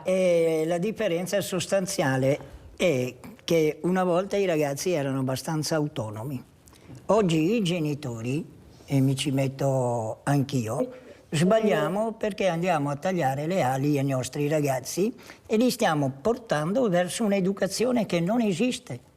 Noi stiamo facendo gli educatori virtuali, non stiamo facendo i veri educatori, perché purtroppo sono sempre meno i genitori che accompagnano i figli a fare sport, sono sempre meno quelli che vanno a vedere il figlio che gioca, sono sempre meno quelli che accompagnano in piscina, in palestra i figli. L'unica cosa, come è andata a scuola? La domanda più stupida che si possa fare ad un ragazzo. Viene a casa, dopo 5 ore di scuola, come è andata a scuola? La risposta è bene, e cosa hai fatto? Niente. 99% dei casi funziona così. E questa purtroppo è colpa della nostra generazione di genitori. Siamo noi che abbiamo sbagliato. Se poi ci metti che tutto questo mondo virtuale, che è puramente virtuale, che non esiste, ci mette una lunga mano per educarci, allora succede questa cosa qui. La scuola, naturalmente, come al solito, l'insegnante di italiano, di matematica, ti trovi l'insegnante che dice la scuola è più importante dello sport, senza sapere che i migliori cervelli escono da gente in matematica che ha fatto sport, che migliora le capacità coordinative e che il cervello ha sinapsi molto più veloci, senza sapere che la sensibilità che si acquisisce facendo sport, anche tattile, aumenta la capacità di concentrazione, aumenta la capacità di osservazione, di ascoltare, senza sapere questo. Loro pensano che solo parlando di Dante e spiegando che Dante è nato e morto sia fondamentale per l'uomo. Risolve il problema, risolve il problema. Che non è il problema, assolutamente. L'80% dei manager di oggi, nelle grandi aziende, quando parli di Dante, pensano a qualsiasi altra cosa, meno che a Dante Alighieri. Questi capitani d'industria che abbiamo avuto con la quinta elementare però sono arrivati i primi nel mondo da medaglia d'oro e qua neppure magari riconosciuti e magari facevano sport. Forse lui ha esagerato con una battuta, ma quando Einstein, che io leggo molto le bibliografie quando ad Einstein hanno chiesto ma perché fino adesso non ha studiato? Perché si sa che ha avuto un andamento scolastico molto altalenante anche. Ha detto perché non avevo bisogno di perdere tempo. Andiamo a vedere allora questo video, premiazione Olimpiadi 1968 Sambo Baran-Cipolla. Andiamo a vedere e poi lo commentiamo. L'Italia ha conquistato la medaglia d'oro nel 2 col timoniere per merito di Baran e di Sambo. Vediamo qualche dato dei due vincitori. Baran è di Treviso e ha 25 anni. È un operaio, non è sposato, appartiene al dopolavoro ferroviario di Treviso. Ha parecchi titoli nella sua carriera, è stato terzo ai campionati mondiali di Bled nel 1966, secondo agli europei di Duisburg del 65, è il campione europeo come detto BTPC del 1967 e fu secondo ai campionati del Nord America del 1967. È campione italiano dal 1965 al 1968. Per quanto riguarda Sambo, possiamo dirvi che anche lui è di Treviso, ha 26 anni, anche lui è un operaio non sposato, appartiene al dopolavoro ferroviario di Treviso. È stato terzo ai mondiali come il suo compagno Bled nel 66, secondo agli europei di Duisburg del 65, europeo a PC del 67, secondo ai campionati del Nord America del 67 ed è campione italiano dal 65 al 67. Vigili di polizia.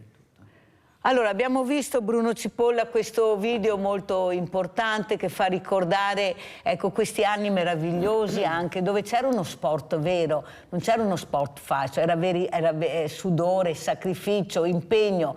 Adesso forse qualcosa ci fa pensare, ecco, queste atlete, abbiamo visto anche il suicidio dell'ultima atleta, là che ancora c'è un punto di domanda molto, molto grande, questa anoressia, ecco, questo che poi vorrei parlare anche con Laura Mestriner, cosa sta succedendo, voi che avete vissuto in primis questi momenti, anche queste depressioni, perché non è mica sempre che ti alzi al mattino e sei felice e contento, devi avere un supporto psicologico. Ecco, e questo è il team, la squadra, l'allenatore, la famiglia, tutti, o sbaglio Bruno?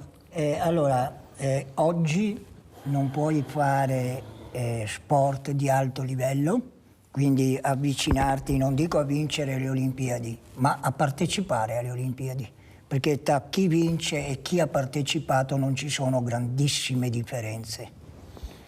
E non lo puoi fare se non sei un atleta professionista, perché mediamente ci si allena dalle 6 alle 8, 10 ore al giorno. Avete capito? Con orari sfalsati. Ti alzi alle 7, fino alle 9 ti alleni, 10, vai a riposare, a mezzogiorno fai la seduta pomeridiana e poi fai la seduta serale di allenamento. Una tecnica, una di preparazione fisica e una psicologica, tattica negli sport di squadra. Quindi minimo hai 3 sedute di allenamento al giorno. Oggi non si può fare se non si è dilettanti, se non si è professionisti. Una volta lo facevano chi? I dilettanti che entravano nelle forze dell'ordine. Entravano nell'esercito, entravano nell'aeronautica e loro, queste strutture davano loro la possibilità. E poi c'erano 2 o 3 grandi società che, tipo Aniene di Roma, Byron di Bari, che potevano permettersi di pagare gli studi agli atleti grazie alle sponsorizzazioni e ai loro soci. Infatti il Circolo Aniene è una cosa, il gruppo sportivo Aniene è tutt'altra.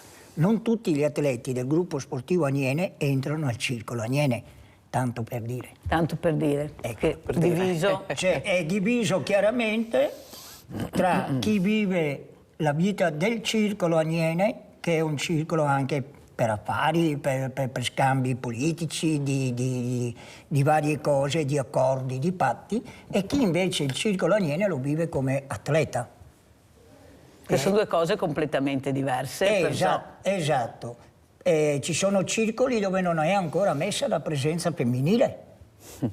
Pensate, siamo nel 2023. Nel 2023 ci sono circoli dove la presenza femminile non è ancora ammessa. Elena Bertorelli, come commenta queste parole di Bruno Cipolla, ma soprattutto noi invece siamo molto allenati a prenderla in quel posto, maglie nere, noi prendiamo le maglie nere, noi perché siamo sempre gli ultimi ad essere ascoltati, abbiamo sempre la maglia nera noi. Prego Elena. No, mi ha molto stupito l'ultima affermazione che ha fatto Bruno Cipolla, l'azzurro Bruno Cipolla, sul fatto che esistano ancora circoli che non ammettono le figure femminili. Anch'io non lo sapevo. Sì. Dico la verità, diciamo che sono anticostituzionali, ma dettagli, diciamo così. Però ha ragione, naturalmente do pienamente ragione a quanto affermato da Bruno Cipolla per quanto riguarda la difficoltà dei ragazzi che non hanno genitori benestanti o comunque che abbiano la possibilità di pagare le ore di sport, e ricordiamoci Mirella che la classe media la stanno radendo al suolo con tutti questi rincari, tasse eccetera. Non è più media ormai. Facciamoci anche questa domanda. Poi naturalmente c'è ha troppo ragione forbici adesso far arrivare i ragazzi, quindi devono arrivare soltanto quelle persone che hanno disponibilità economica dalla famiglia, oppure devono arrivare soltanto talenti eccezionali che magari ci sono dei geni anche a livello sportivo, no? Che quindi attirano subito immediatamente degli sponsor. Non diamo la possibilità ai ragazzi di provare, comunque di mettersi alla prova, perché come dice giustamente il signor Cipolla, non è importante solo, è fondamentale naturalmente essere il primo come il signor Cipolla che a questa top 10 a livello olimpico, quindi come il più giovane che ha vinto la medaglia d'oro a livello olimpionico. Però anche tutti gli altri giovani che hanno partecipato alle Olimpiadi e che parteciperanno alle prossime Olimpiadi sono fortunati, hanno una preparazione che gli permette loro di partecipare. Ma come riusciamo a far arrivare i ragazzi che non hanno famiglie benestanti, diciamo così, perché comunque oggigiorno lo sport è considerato, Mirella, parliamoci chiaro, un bene di lusso, cioè io e lei forse lo sappiamo, ma come facciamo ad arrivare i figli di famiglie che non hanno queste disponibilità a un certo livello agonistico? Alt Bertorelli, alt. Allora, prima il dottor Bovio, Stefano Bovio, presidente Nord-Est Ippodromi, assieme alla sottoscritta, hanno dichiarato che abbiamo fatto sport senza barriere, completamente gratuito all'ippodromo e non è arrivata nessuna scuola, nonostante fossero state avvisate, perché il presidente aveva mandato la circolare a tutti quanti, non è arrivata una scuola, ma io aggiungo altro, oltre qualche sindaco ha copiato e si è fatto la cosa, invece di venire là, come aveva detto il presidente Bovio, di partecipare, se l'è fatta nel suo campanile. Capisce che così perdiamo i ragazzi invece di avvicinarli, perché se lo fai tu e no ti invidio perché hai la visibilità tu, non riescono a capire che invece facendo squadra si va avanti e da soli non si arriverà da nessuna parte e non riusciremo ad aiutare nessuno. Qua la politica deve smettere di entrare a gamba tesa dappertutto, la deve smettere a fare i circoli privati, o sbaglio Bruno? Allora, la politica deve smetterla perché non sa fare politica, perché questa sarebbe una vera azione politica, solo che loro non lo sanno. Il prossimo sindaco io credo che andremo a prenderlo nella lista dei migliori avvocati o dei migliori commercialisti, tanto fa solo 2+2, non dà una scelta in prospettiva. Una biblioteca, no, non si costruisce una biblioteca, perché? Perché la vanno a vedere 50 bambini, perfetto. Oggi andranno a vederla 50 bambini, ma fra 5 anni che tutti sentono l'esigenza di leggere, ci andranno 500 bambini. Lo so che quei 500 bambini non ti votano adesso, ma non devi pensare al voto che ti arriva. La stessa cosa è nello sport. Arriva l'insegnante, lo sport non conta, lo sport non serve, se volete andate voi con la vostra famiglia, noi non siamo presenti. E qua c'è un errore anche regionale, perché altre regioni destinano gli avanzi di bilancio, che ci sono sempre, invece di destinarli a gruppetti, gruppettini, amici, li destinano all'università, dove aumentano le borse di studio e si riducono le tasse, alle associazioni sportive, quelli importanti, quelli che hanno bisogno. Quelli che fanno il sociale. Quelli che fanno lo sport sociale, quelli che tengono tanti bambini ad allenarsi, a lavorare. Invece questo non avviene. Non avviene, e noi nel Veneto siamo fortunati che mediamente le famiglie possono permettersi, facendo sacrifici, di mandare il figlio. Ma basta spostarsi di 50-100 chilometri e questo non avviene. Beh, io ho un banco solidale, 2 anni fa ho dovuto pagare i centri estivi, che non capisco perché i centri estivi siano a pagamento con tutto il mondo del volontariato che abbiamo, perché hanno fatto business anche là, invece di averli gratuiti. Perciò noi li abbiamo pagati perché mi facevano una pena terribile sti bambini che non potevano fare i centri estivi perché i genitori non potevano permettersi questa quota. Anche qua Bertorelli sarebbe veramente da ragionarci su, o sbaglio? I centri estivi. Aspetta Bruno, poi ti do la parola. Vai. Da ragionarci su anche su questo, perché Voglio dire, nel senso, no? Adesso il volontariato comunque è diventato, assumerà più caratteristiche professionalizzanti, eccetera, quindi diventerà più ente quindi diventeremo molto più importanti. Però questo non vuol dire che essendo, contando di più, anche perché andiamo come il Banco Ecosolidale che ha Mirella, noi come associazioni consumatori andiamo un po' a tamponare, diciamo, ci è riconosciuto questo ruolo, di tamponare le carenze o comunque le problematiche sui territori. Per esempio noi come associazioni consumatori, le truffe, ho sentito la truffa della legna, mi farò sicuramente veicolo per quanto riguarda la divulgazione di questa nuova truffa, perché qui nel Vicentino non è ancora arrivata ma arriverà, quindi perché arrivano tutte, è un circolo vizioso. Poi per quanto riguarda naturalmente tutte le problematiche che può avere il cittadino e non trova il proprio interlocutore, certo nel far pagare dei centri estivi ad un ente che fa volontariato, non so, mi sembra un po' non corretto, ecco, non equo. E diciamo poi vorrei capire anche che professionisti mettono, visto che dicono che ci sono tutti i professionisti all'interno, vorrei capire che professionisti sono e soprattutto perché il mondo della disabilità dei bambini e dei ragazzi non è messo assieme, c'è una barriera enorme, mi batterò anche con questo, andrò anche in procura se servirà, perché sono stanca di vedere divise queste realtà. I bambini sono tutti uguali, i ragazzini sono tutti uguali, i ragazzi, le persone sono tutte uguali. Allora, proprio per parlare di questo, parliamo anche di questi gadget che hai portato, Laura. Allora, cosa succederà? Allora, questi sono dei gadget che sono stati portati dal Comitato Nazionale e andranno a tutti i tedoferi della manifestazione. Bravo Bruno, facciamo vedere. Quindi questa è la maglietta, la t-shirt. È la maglietta. Girala. Sì, gira anche dietro, eccolo qui. Mettila davanti a te, Laura, che così si... No, sei seduto, Bruno. Ecco, bravo, perfetto. Ecco, io sono azzurro. Ecco. Poi c'è un piccolo zainetto. Visto che parliamo di soldi. Sì, sì. Lo zainetto. E poi ultima una medaglia, adesso questo non so se può essere inquadrata. Vediamo. Una medaglia ricordo, eccola. Sono cose importanti perché queste rimangono nella storia, nelle case, si tramandano poi ai figli, ai nipoti, sono cose preziose.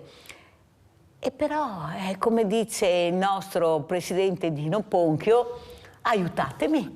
Cioè, aiutatemi a portare avanti queste cose importanti, o sbaglio, Laura? Certo, certo, perché come ho detto prima lo sport costa alle famiglie, costa alle società, costa anche agli allenatori, ai tecnici e tutti quelli che si danno. Io parlo sempre delle società dilettantistiche, va bene, e i costi sono lievitati in un modo tranquillo. Per non parlare di quello che ha comportato il Covid. Mamma mia. Sia per i ragazzi che sono stati fermi. Per tutti, io penso. E poi per tutti certamente, ma anche riprendere poi un'attività a livello di società sportive è stata dura. È stata dura, ho sentito gli ospiti qua, veramente dura. Ed ora con la crisi energetica pensiamo alle piscine, io non so come facciano. Guarda, ho avuto ospite proprio 15 giorni fa il presidente delle piscine e ha detto una cosa incredibile veramente, perché veramente sono di costi molto alti, ci mancavano poi le bollette, queste bollette, ecco, bollette a proposito Bertorella, queste bollette che avevano lievitato in una maniera incredibile, poi all'improvviso non si sa come si sono abbassate, cioè il famoso grafico, ma che truffa e che speculazione c'era sotto, ma sconosceremo mai la verità? Perché qua ci sono persone che hanno guadagnato un mucchio di soldi, ma una montagna di soldi sulla nostra pelle, o sbaglio? No, è così perché in effetti è stato comunicato dall'ARERA che ci sarà un'ulteriore diminuzione nel prossimo trimestre sia del gas che della luce. Quindi Mirella, se prima abbiamo raggiunto un picco vorticoso per quanto riguarda i prezzi, di gas e luce, però io fui ospite a gennaio e lo dissi che era una speculazione, cioè in tempi non sospetti, quando eravamo nel pieno del dicembre, cominciavano ad arrivare le bollette di novembre, con picchi elevatissimi, io lo dissi che eravamo di fronte ad una speculazione. Questo in qualche modo viene dimostrato dal fatto che nel giro di un mese, 2 mesi, c'è il calo a picco verso il basso, fortunatamente, Mirella, cioè io ecco, diciamo fortunatamente, delle bollette. Quindi questa è una buona notizia, però è chiaro che questa buona notizia che io mi ero riservata per la fine, e sai che io porto sempre una buona notizia, naturalmente non toglie le curiosità e naturalmente l'obbligo da parte delle autority, degli enti che controllano, di vedere come mai prima invece avevamo picchi di più 20%, più 30%, addirittura raddoppiate alcune bollette. Scusa Bertorelli, ma sto authority funziona, esiste, c'è? Oppure c'è qualcosa che noi non conosciamo? Perché la trasparenza in questo paese non esiste, noi non sappiamo mai come vanno a finire le cose. Grandi commissioni, certo, grandi tavoli di concertazione, alla fine cosa hanno deciso? Boh, authority, cosa vuol dire? Spieghiamo bene cosa dovrebbe fare l'authority.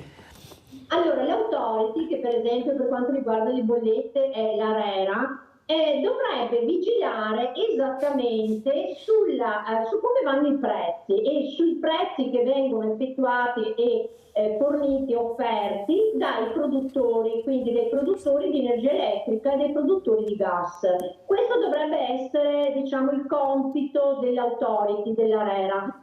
Sì, lo ha fatto, tra l'altro. Prima, ecco, abbiamo visto che prima l'ARERA forniva un'informativa ogni 3 mesi. Al momento in cui i prezzi hanno avuto questo picco in alto che hanno messo per terra le famiglie, perché noi siamo strapieni di persone che vengono con le bollette da 1.500-2.000 euro di luce e gas, sono arrivati anche a vedere 3.800 euro per persone fisiche, non per imprese Mirella, ma per persone fisiche, quindi persone che vivono e che pagano cifre del genere per avere 18 gradi in casa. Cioè siamo arrivati veramente a dei livelli mostruosi. L'authority cosa faceva? Informava di questi aumenti non più ogni 3 mesi ma al mese, quindi forniva un'informativa mensile. E poi adesso ha fornito questa informativa che grazie alla diminuzione di questi prodotti di gas e luce, naturalmente di conseguenza ci sarà questa diminuzione del 20% anche sulle bollette che, sempre secondo le autority, questo ente di controllo continuerà anche per il prossimo trimestre. Quindi c'è un trend, diciamo così, una linea in discesa per quanto riguarda le bollette. Questa è una buona notizia, Mirella, dai. Sì, finalmente potrei dire, finalmente, visto che siamo andati avanti per anni, perché non è da ieri che c'era qualcosa che non andava e non c'era neppure la guerra, eppure ci eravamo accorti che qualcosa non andava nelle bollette che stavano aumentando sempre di più. Allora salutiamo veramente Elena Bertorelli, Presidente Casa del Consumatore del Veneto. Andiamo a vedere anche questo 75esimo anniversario di questa Associazione Nazionale Atleti Olimpici Azzurri d'Italia. Andiamo a vedere il video. Lo dici?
Allora, Laura Mestrinel, siamo in chiusura, però tu vuoi lasciarci con un bel messaggio. Tu mi hai raccontato, mentre andava questo bellissimo e importante video del 75esimo anniversario, quello che è successo invece con un atleta. Sì, io ho letto in questi giorni, durante un incontro di scherma, era la finale fra due atlete avversarie ma anche amiche, erano 12-9 come punteggio, la ragazza che era in testa si è infortunata, mancavano pochi secondi alla fine del gioco e quando hanno ripreso l'atleta, la schermitrice che era 9 come punteggio, ha fatto passare il tempo. Quindi vedevi quella che era 12 come punteggio, che zoppicava, che cercava di stare in piedi, e l'altra che poteva invece giocare e vincere l'incontro, ha preferito saltellare, far passare il tempo in modo da lasciare la vittoria all'avversaria, che era anche una loro amica. E quindi bellissimo messaggio, bellissimo messaggio. Bruno Cipolla, invece, cosa vuoi dire? Come vuoi lasciarci e salutarci? Beh, io sono stato un sessantottino e un po' di spirito ribelle ce l'ho sempre, anche perché tu mi conosci e sai quanto tenga alla coerenza. Io dico che sono tutti problemi irrisolvibili, ci basterebbe avere un po' di volontà e di intelligenza. Per esempio i centri estivi potrebbero essere gratuiti per tutti i bambini a partire da una certa età, perché basterebbe fare un accordo con tutte le società sportive presenti nel territorio, con tutte le società che lavorano nell'infanzia, e dire che le spese saranno sostenute dal comune, il quale poi avrà contributi dalla provincia, avrà contributi massicci dalla regione e avrà contributi dallo Stato. E gli educatori potrebbero essere presi benissimo tra chi ha fatto sport e chi è un ex atleta. E noi lanciamo questo appello allora questa mattina, lanciamo Bruno. questo appello, io ne lascio un altro un po' più guerrigliero. Se non riusciamo ad ottenere queste cose, noi abbiamo la fortuna di avere la stazione di Mestre, che è la stazione centrale d'Italia. Perché se blocchi Mestre, blocca tutto. Beh, troviamoci in tanti, blocchiamo la stazione di Mestre, tutti gli atleti. Bella idea, Bruno. E vediamo se qualcuno in regione, in provincia, in comune, nello Stato ci dà una mano. Bloccata 3 ore Mestre, credo che tutti vengano a darci una mano. Grazie a Bruno Cipolla, Presidente Associazione Nazionale Atleti Olimpici Azzurri d'Italia, grazie a Laura Mestrinel, Vicepresidente, grazie veramente, buon lavoro, ci incontreremo, forse vedremo anche il 1° maggio a Villa Margherita, ecco, questi importanti campioni, questo Presidente, questa Vicepresidente, grazie, pubblicità. Grazie.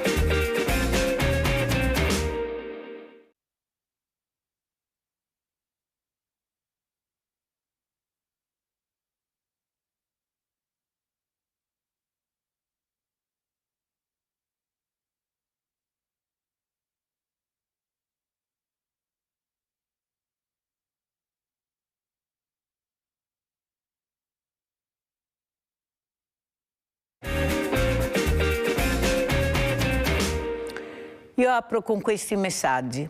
Buonasera signora Mirella, per caso qualche notizia? Oggi siamo andati dal commercialista, ci ha detto che perderemo tutto, casa e tutto il resto. Penso che il governo ci voglia suicidati, così dovrà pagare meno pensioni. Questa è un'imprenditrice che sta perdendo tutto, non ce la fa, nessuno le aiuta, banche neppure, associazioni neppure. Eppure ci dovrebbero essere un sindacato che tutela, sono veramente cose incredibili quelle che stiamo veramente sentendo. Leggiamo anche questo. Allora, parto dall'inizio. Ciao Mirella, sono Loris e ho un lavoro avendo una disabilità agli occhi. Faccio parte delle categorie protette da anni e ti chiedo un piacere col cuore, ma io non ho trovato tante opportunità lavorative.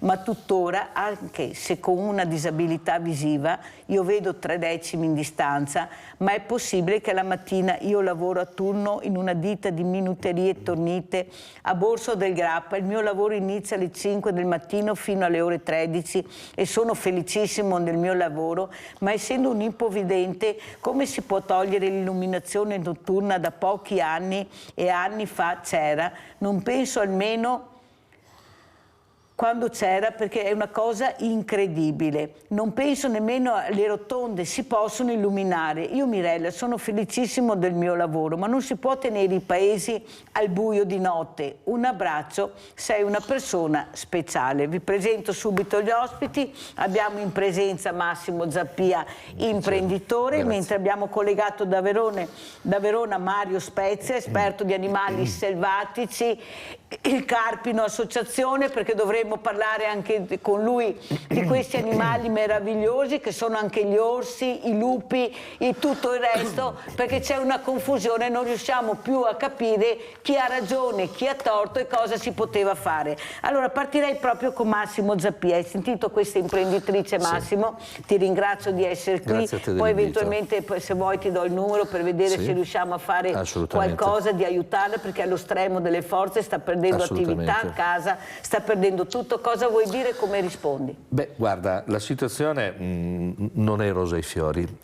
Questo è un messaggio forse molto vero, che racchiude un pochino la situazione attuale, perché sembra che le cose siano state risolte, che tutto funzioni, ma nella realtà non è così, e questo messaggio è un messaggio reale. Gli imprenditori non sono al sicuro, non ha funzionato quello che avevo detto nelle puntate precedenti, l'ecobonus, non so se avete sentito, ti avevo scritto un messaggio al quale mi avete prontamente risposto, di quella situazione anche apparsa sui giornali a febbraio, che erano spariti 48 miliardi di euro truffati dagli ecobonus. 48 miliardi di euro. 48 miliardi di euro, per il quale oggi non sappiamo neanche, uno, che fine hanno fatto, ma che strada hanno percorso. E poi senti questi messaggi di questi imprenditori che sono in torchiatura, nel senso che sono all'estremo. Dopo questo messaggio, se gli porteranno via la casa e quanto... L'azienda, tutto? Secondo voi che cosa può succedere nella dignità di una persona? Può arrivare al famoso gesto estremo. Ne abbiamo già passati, ne abbiamo già vissuti. La situazione si è solo spostata, ma non è cambiata. Non siamo in una situazione rosa ai fiori. Avevo detto qualche volta che la politica ci ha allontanato, perché la politica non ci sta dando le risposte giuste, che sarebbero le risposte necessarie, ma altrettanto semplici. Da questa parte io vedo una signora che non ha più niente, probabilmente non avrà di che vivere. Dall'altra parte spariscono 48 miliardi di euro e nessuno fa niente, e nessuno mi riesce neanche a dire di che cosa, se abbiamo recuperato qualcosa, se questi qualcosa, questi 100 euro, 200, 1 milione di euro che ho recuperato, che cosa ne ho fatto.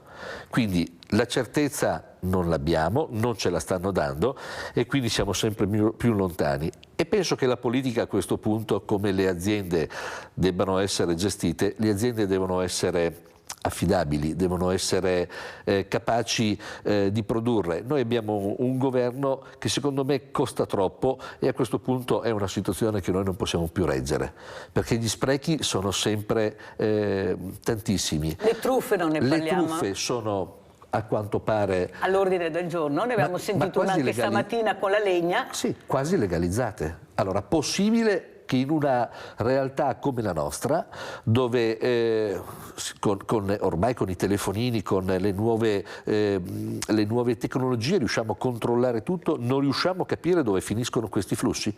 Tanto i pagamenti vengono fatti sempre tramite bonifici, quindi fammi capire chi ha preso questo bonifico. Ma non ci vuole uno scienziato, ci vuole una persona competente. E qua torno sempre al solito discorso, che se non hai passato questo problema, di questo problema non ti interessa fare qualcosa. Perché? Perché non mi tocca. Non ti tocca. Non mi tocca. Allora andiamo a Trieste prima di presentare Mario Spezia, proprio per capire cosa sta succedendo invece a Trieste, cosa dice un esperto, visto che JJ4 è stata catturata, l'esperto sul metodo Slovenia, e poi ne parliamo con Mario Spezia. Andiamo a sentire.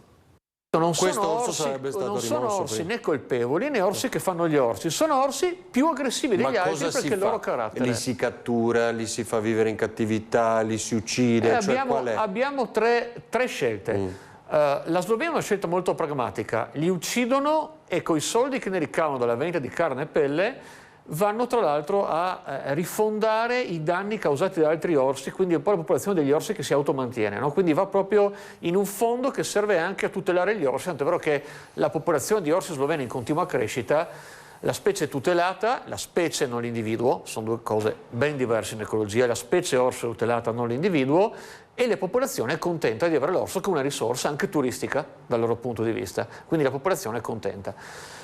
Quindi si può, volendo fare nel modo sloveno, si può fare nel modo che sto fatto spesso in Italia, ovvero di rinchiuderli, cosa che qualcuno vuole. A molti sembra più umano rinchiuderli, ma gli orsi non sono umani.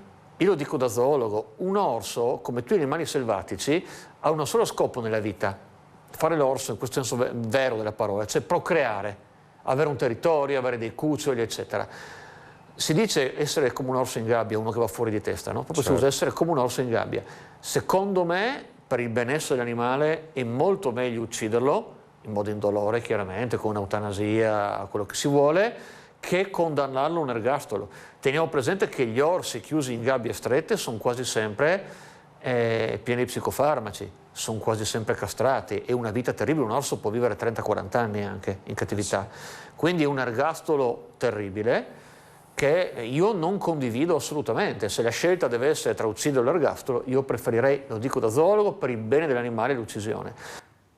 Allora so che c'è Vladimiro in linea, ma voglio subito sentire, attendi Vladimiro per cortesia, Mario Spezia cosa ne pensa di questo servizio, di questa cattura, di come finirà JJ4, cosa succederà, cosa secondo lui farà il TAR e deciderà.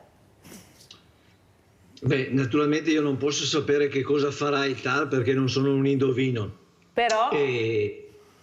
No, quello che io trovo abbastanza strano, no? È che abbiamo un problema di tipo tecnico.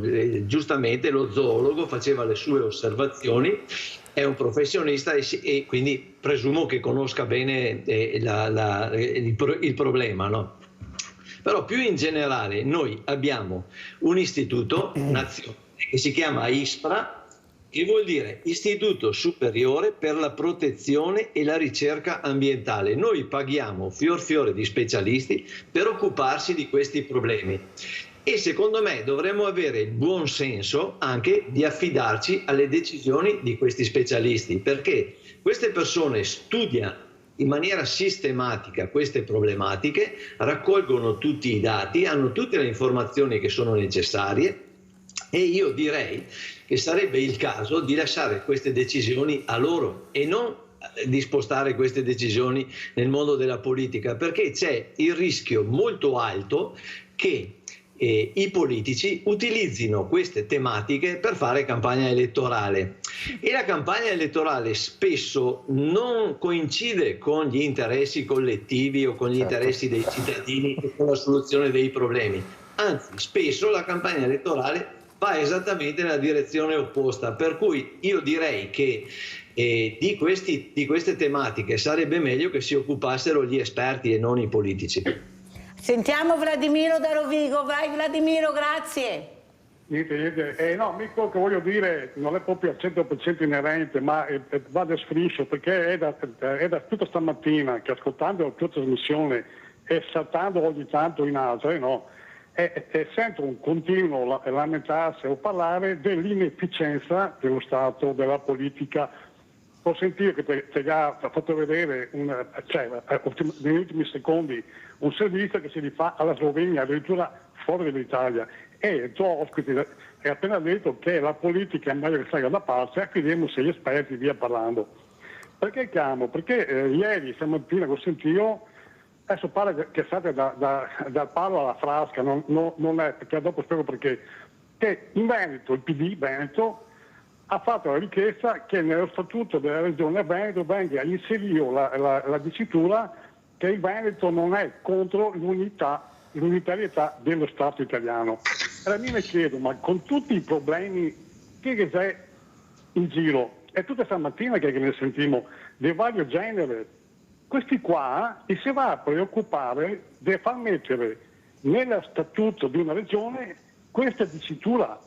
A me mi chiedo, ma dove è il rischio, il pericolo imminente fuori dalla porta che qua in Veneto diventiamo tutti secessionisti? Cioè è una roba che è assurda, a meno che non sia fatta col solito modo politichese di fare le cose, cioè che non ne frega nulla della gente e di problemi reali, ma che viene fatto tutto o per fare propaganda politica elettorale, oppure, e questa è la mia paura, in una maniera un po' falsa, un po' infida, di dire, finché uno scuote la testa per dire di no, di dire con la bocca sì, ma dopo in realtà devono fare nulla. Adesso non voglio dire che l'autonomia delle regioni sia il toccasana di tutte le cose, per carità, che ce n'è anche te e anche Totti stamattina di alcuni aspetti nei quali, per esempio, la regione Veneto sembra di non comportarsi molto bene, ma questo è un discorso di linea politica, uno cambia partito e magari fa anche meglio. Ma mi ripeto per l'ennesima volta, quando che si vede che lo Stato centrale non funziona, ma perché bisogna preoccuparsi di fare queste cose? E mi viene in mente un tuo ospite che ti ho avuto un mese fa, no? Un professore che si era permesso di dire che il popolo non deve essere ascoltato perché non capisce le cose, ed è uno del PD che ha fatto questa proposta qua, oppure mi viene in mente un'altra del quale non so il nome, ma chissà perché mi ispira la dicitura, la monaca di Monza, ecco, cioè voglio dire, e tutte persone che mi guardando in faccia non vedo della gente che è dritta, che dice una cosa e una persona sa che quello che dice farà o non farà. Mi ispira l'impressione di una politica che dice una cosa ma che ne pensa totalmente un'altra. È come il discorso degli orsi, cioè quello che mi devo sentire non dovrebbe essere difficile capire se ti dà lo spazio, ti dà lo spazio all'orso che io metti. Se non ti dà lo spazio non ti puoi farlo, o ti devi accettare delle limitazioni. Perché bisogna arrivare a situazioni come quelle che c'è attualmente a dover decidere o ti uccidi l'orso o ti fa morire le persone? Cioè, non ha senso. Insomma, è solo veramente sfiduciare, stanco, triste di vedere che continuamente la politica, chiudo dicendo una cosa, perché dopo quando uno fa riferimento a difendere lo Stato centrale, che poi anche un po' di logica, nella tribuna del servizio di oggi giornale che c'è un appello dell'ex procuratore generale antimafia De Lao che ha detto finalmente attenzione che tutti questi incendi che ci sono negli ultimi mesi in Veneto molto probabilmente è un messaggio che dà la mafia, attenzione che adesso vi facciamo vedere cosa che siamo capaci di fare noi altri. Ma quando avevo letto, ma mi è da mesi che ho capito che la faccenda è così, e quanti altri che capivo qua in Veneto che la faccenda è questa, che sta tornando come 10 anni fa, che prendevi i trattori e li buttavano nei canali per far capire chiaramente agli agricoltori, occhio che qua vogliamo comprare gli altri. Ecco, mi dico, ma veramente che c'è bisogno di preoccuparsi di difendere uno Stato centrale che no la figura pubblica, ma l'ex procuratore si deve preoccupare di dire lui, attenzione, su una roba che abbiamo già capito tutti quanti qua. Cioè, voglio dire, politici, cominci a smettere di fare campagna elettorale di continuo e cominci a parlare dritto per dritto, perché sennò veramente qua insomma la gente si sfiducia, ecco, dico fortuna a Udine e a Dino Friuli e fortuna in Trentino Alto. Ciao, grazie. Grazie Vladimiro. Massimo Zappia, come commenti queste parole, questa telefonata di Vladimiro da Rovigo? Un bel fiume di parole, ha detto tante cose, ma tra l'altro anche corrette, ma è proprio questo il problema. La politica poi strumentalizza tutto quello che accade a secondo il favore e la tendenza o la corrente che deve seguire. Ma quello che è peggio è che continua a sostenere che noi siamo quelli del giorno dopo, Mirella.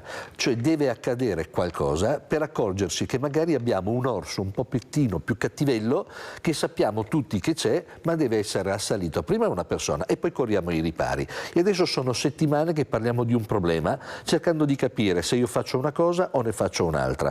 Ma l'orso, poveretto, probabilmente è il suo carattere. Anche noi abbiamo un carattere, una personalità. C'è l'uomo più cattivo e l'uomo più buono. Però deve succedere sempre qualcosa per fare in modo che adesso cerchiamo di capire se l'orso va ucciso o va rinchiuso o va lasciato in libertà. Probabilmente l'orso, come ha detto il professore, ha fatto l'orso, è un orso, è un animale che vive in cattività. Forse magari bisogna mettere delle avvertenze, bisogna essere chiari che se vai in quella zona c'è la possibilità che c'è un orso in cattività o magari che trovi un lupo. Io mi ricordo che è un po' il discorso che era uscito, se ti ricordi, quando c'erano le persone che venivano travolte dalle slavine.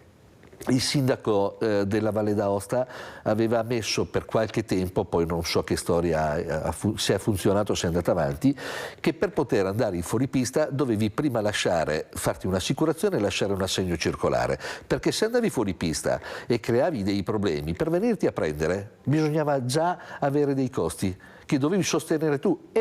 Lasciamo perdere l'iniziativa, ma per riportare la gente al buon senso, cioè il buon senso noi lo abbiamo perso. Sentiamo Mario Spezia. Prego Mario.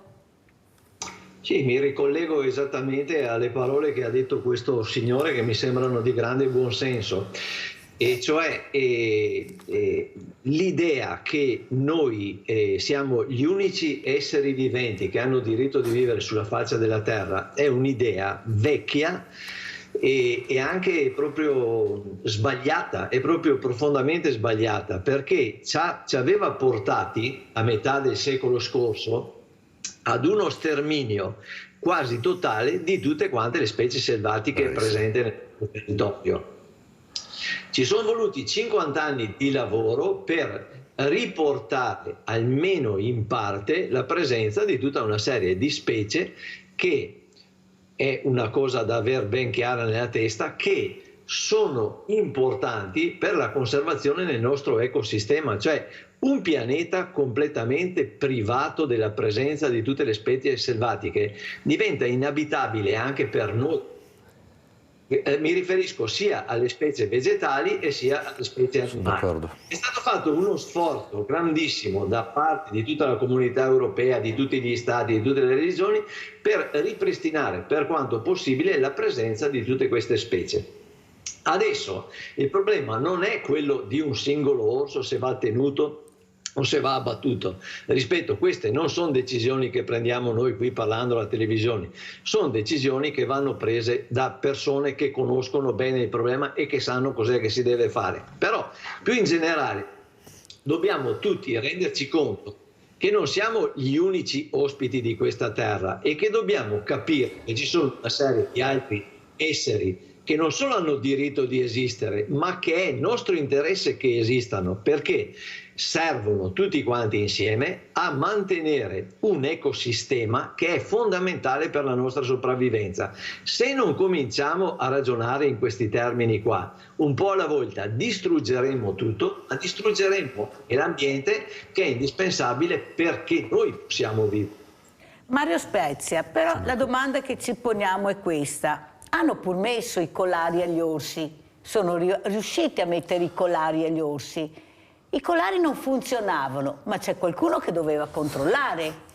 C'è qualcuno che aveva detto e dichiarato, c'era qualcuno che ha detto e dichiarato bisogna intervenire in qualche maniera perché siamo di fronte a qualche animale che è pericoloso. C'erano stati dei precedenti. Ma qui in Italia funziona così come ha detto Massimo Zappia, bisogna che succeda qualcosa, la morte di qualcuno, perché qualcosa si muova.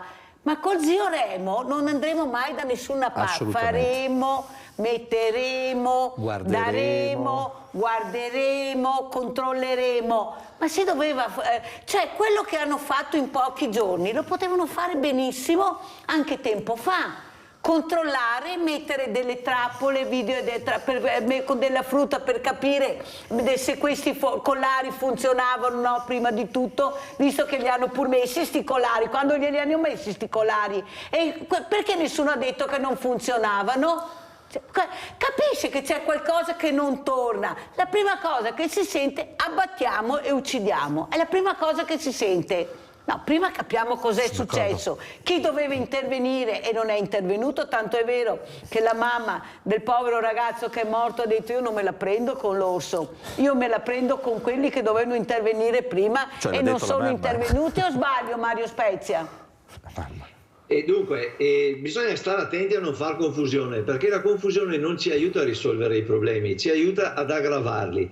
Allora, prima di tutto, il sistema dei radiocollari funziona perfettamente. Può darsi che ci fosse un radiocollare che non funzionava, questo è possibile, come per tutti i materiali tecnici che utilizziamo, però il sistema di controllo attraverso i radiocollari è un sistema che funziona benissimo, che viene utilizzato in tutto il mondo, cioè non è un problema solo nostro qui del Veneto o del Trentino, è un problema che è una tecnica che viene utilizzata in tutto il mondo. Se poi c'è un radiocollare che è difettoso e non funziona, chiaro che il problema va colto e va risolto, ma non diciamo che non funzionano i radiocollari. Ma il messaggio che è passato, cioè, è stato detto sì, questo, ma i messaggi che passano spesso sono falsi, spesso scrivono delle cose che non sono vere.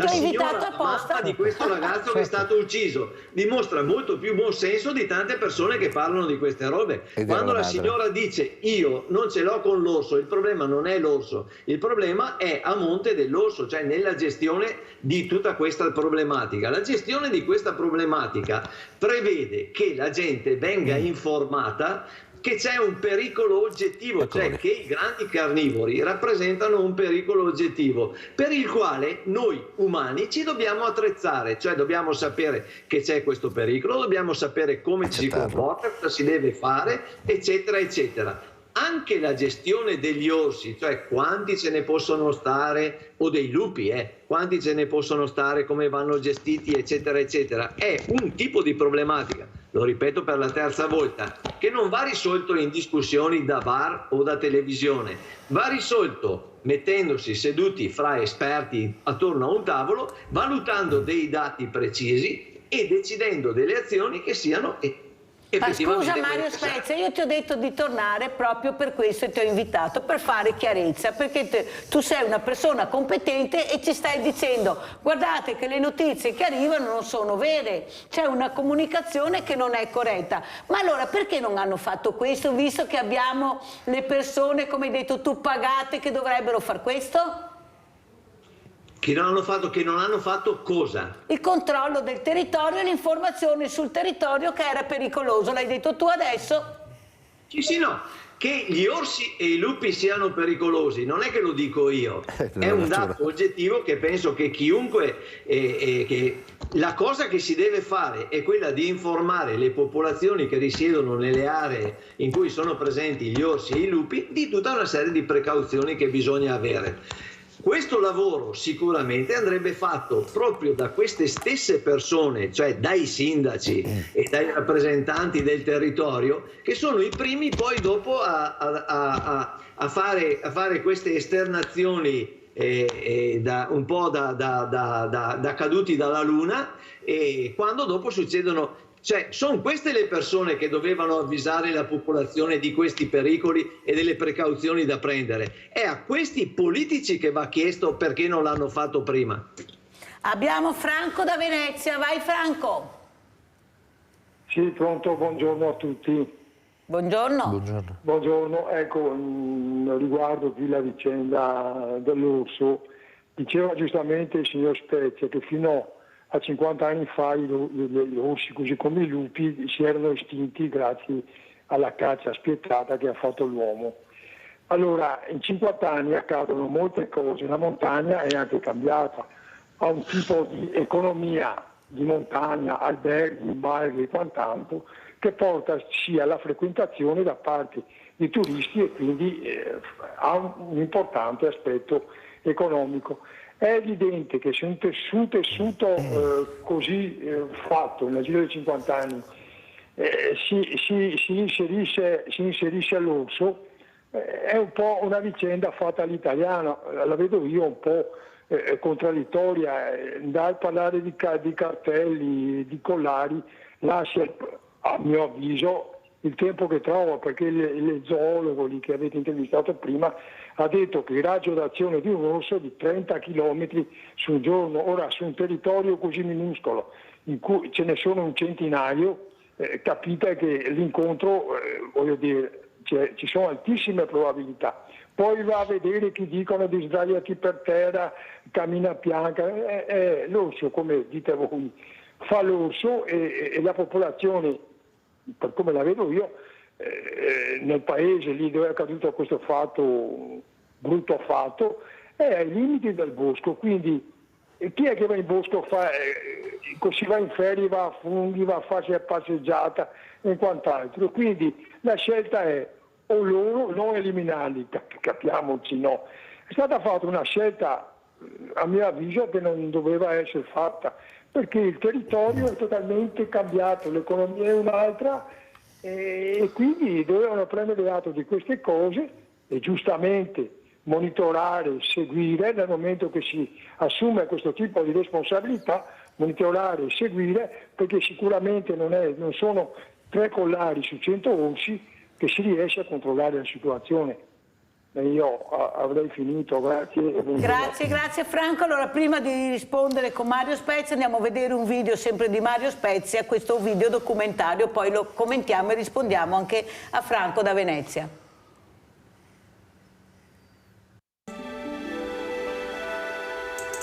Accompagnati da un ornitologo ci rendiamo conto che l'area è molto ricca di abitanti alati, a cominciare dal fondovalle, dove vivono diverse specie di picchi.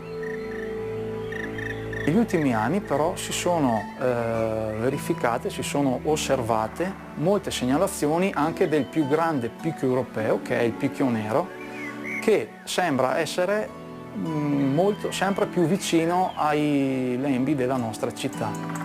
Nel bosco abitano anche molte specie di passeriformi, dai più comuni merli e pettirossi agli scriccioli, le capinere e l'occhio cotto.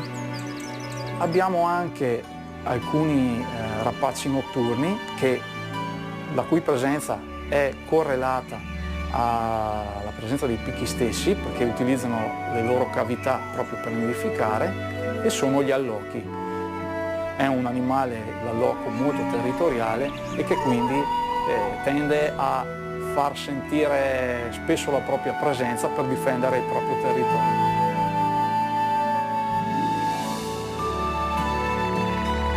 Sulle pareti di roccia, verticali e ricche di cavità, nidificano il falco pellegrino, il corvo imperiale e il picchio muraiolo.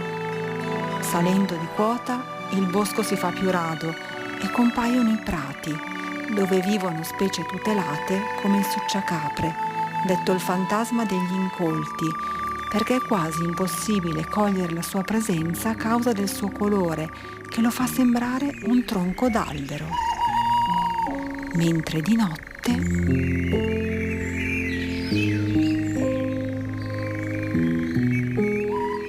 notte ecco che la specie diventa attiva, comincia a cacciare insetti e ha un richiamo piuttosto distinguibile e tipico e anche piuttosto insistente, quindi la sua presenza è abbastanza facile da censire.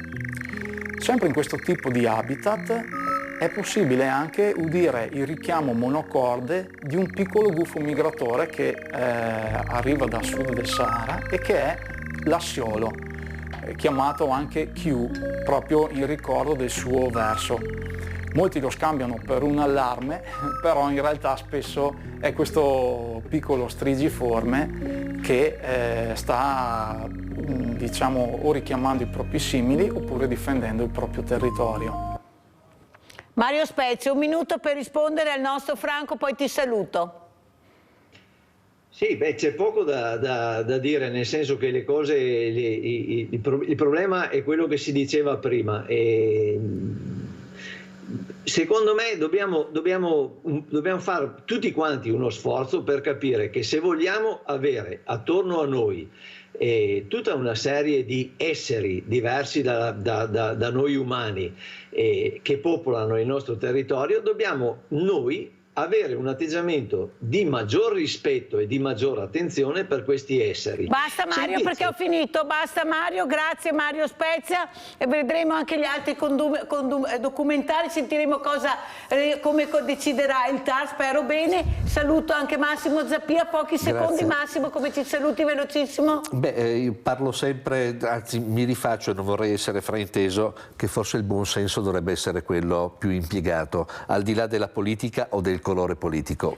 Grazie anche a Massimo Zappia, grazie a Mario Spezia, la posta di Mirella.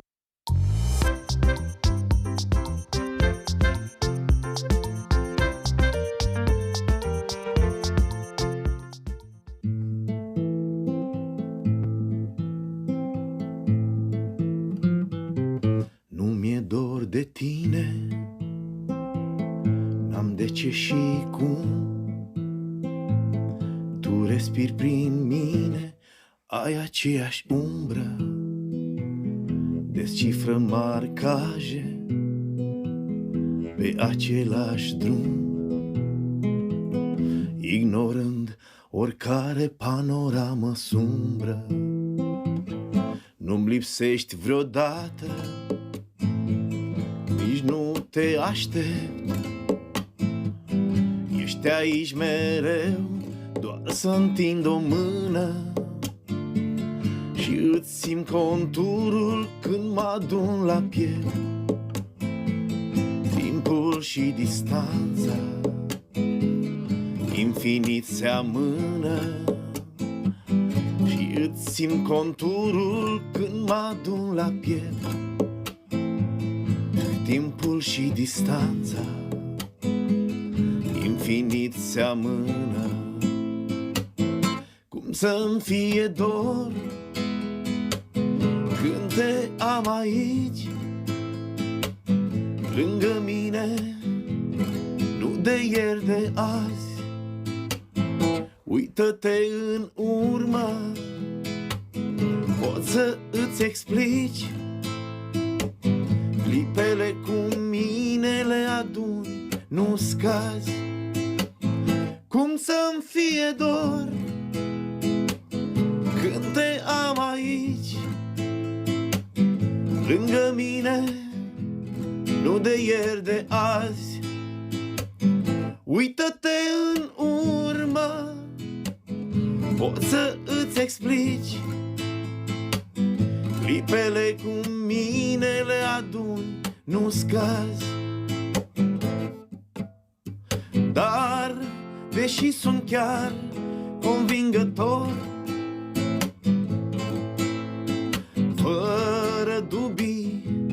fără dubii, eu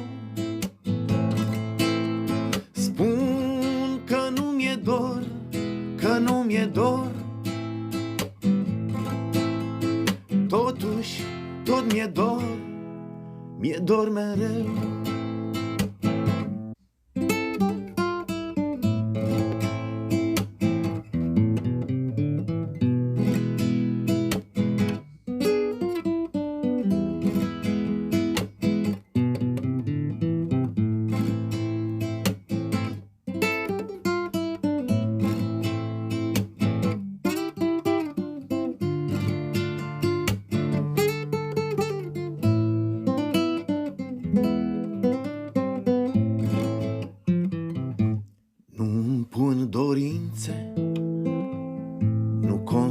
Profeți,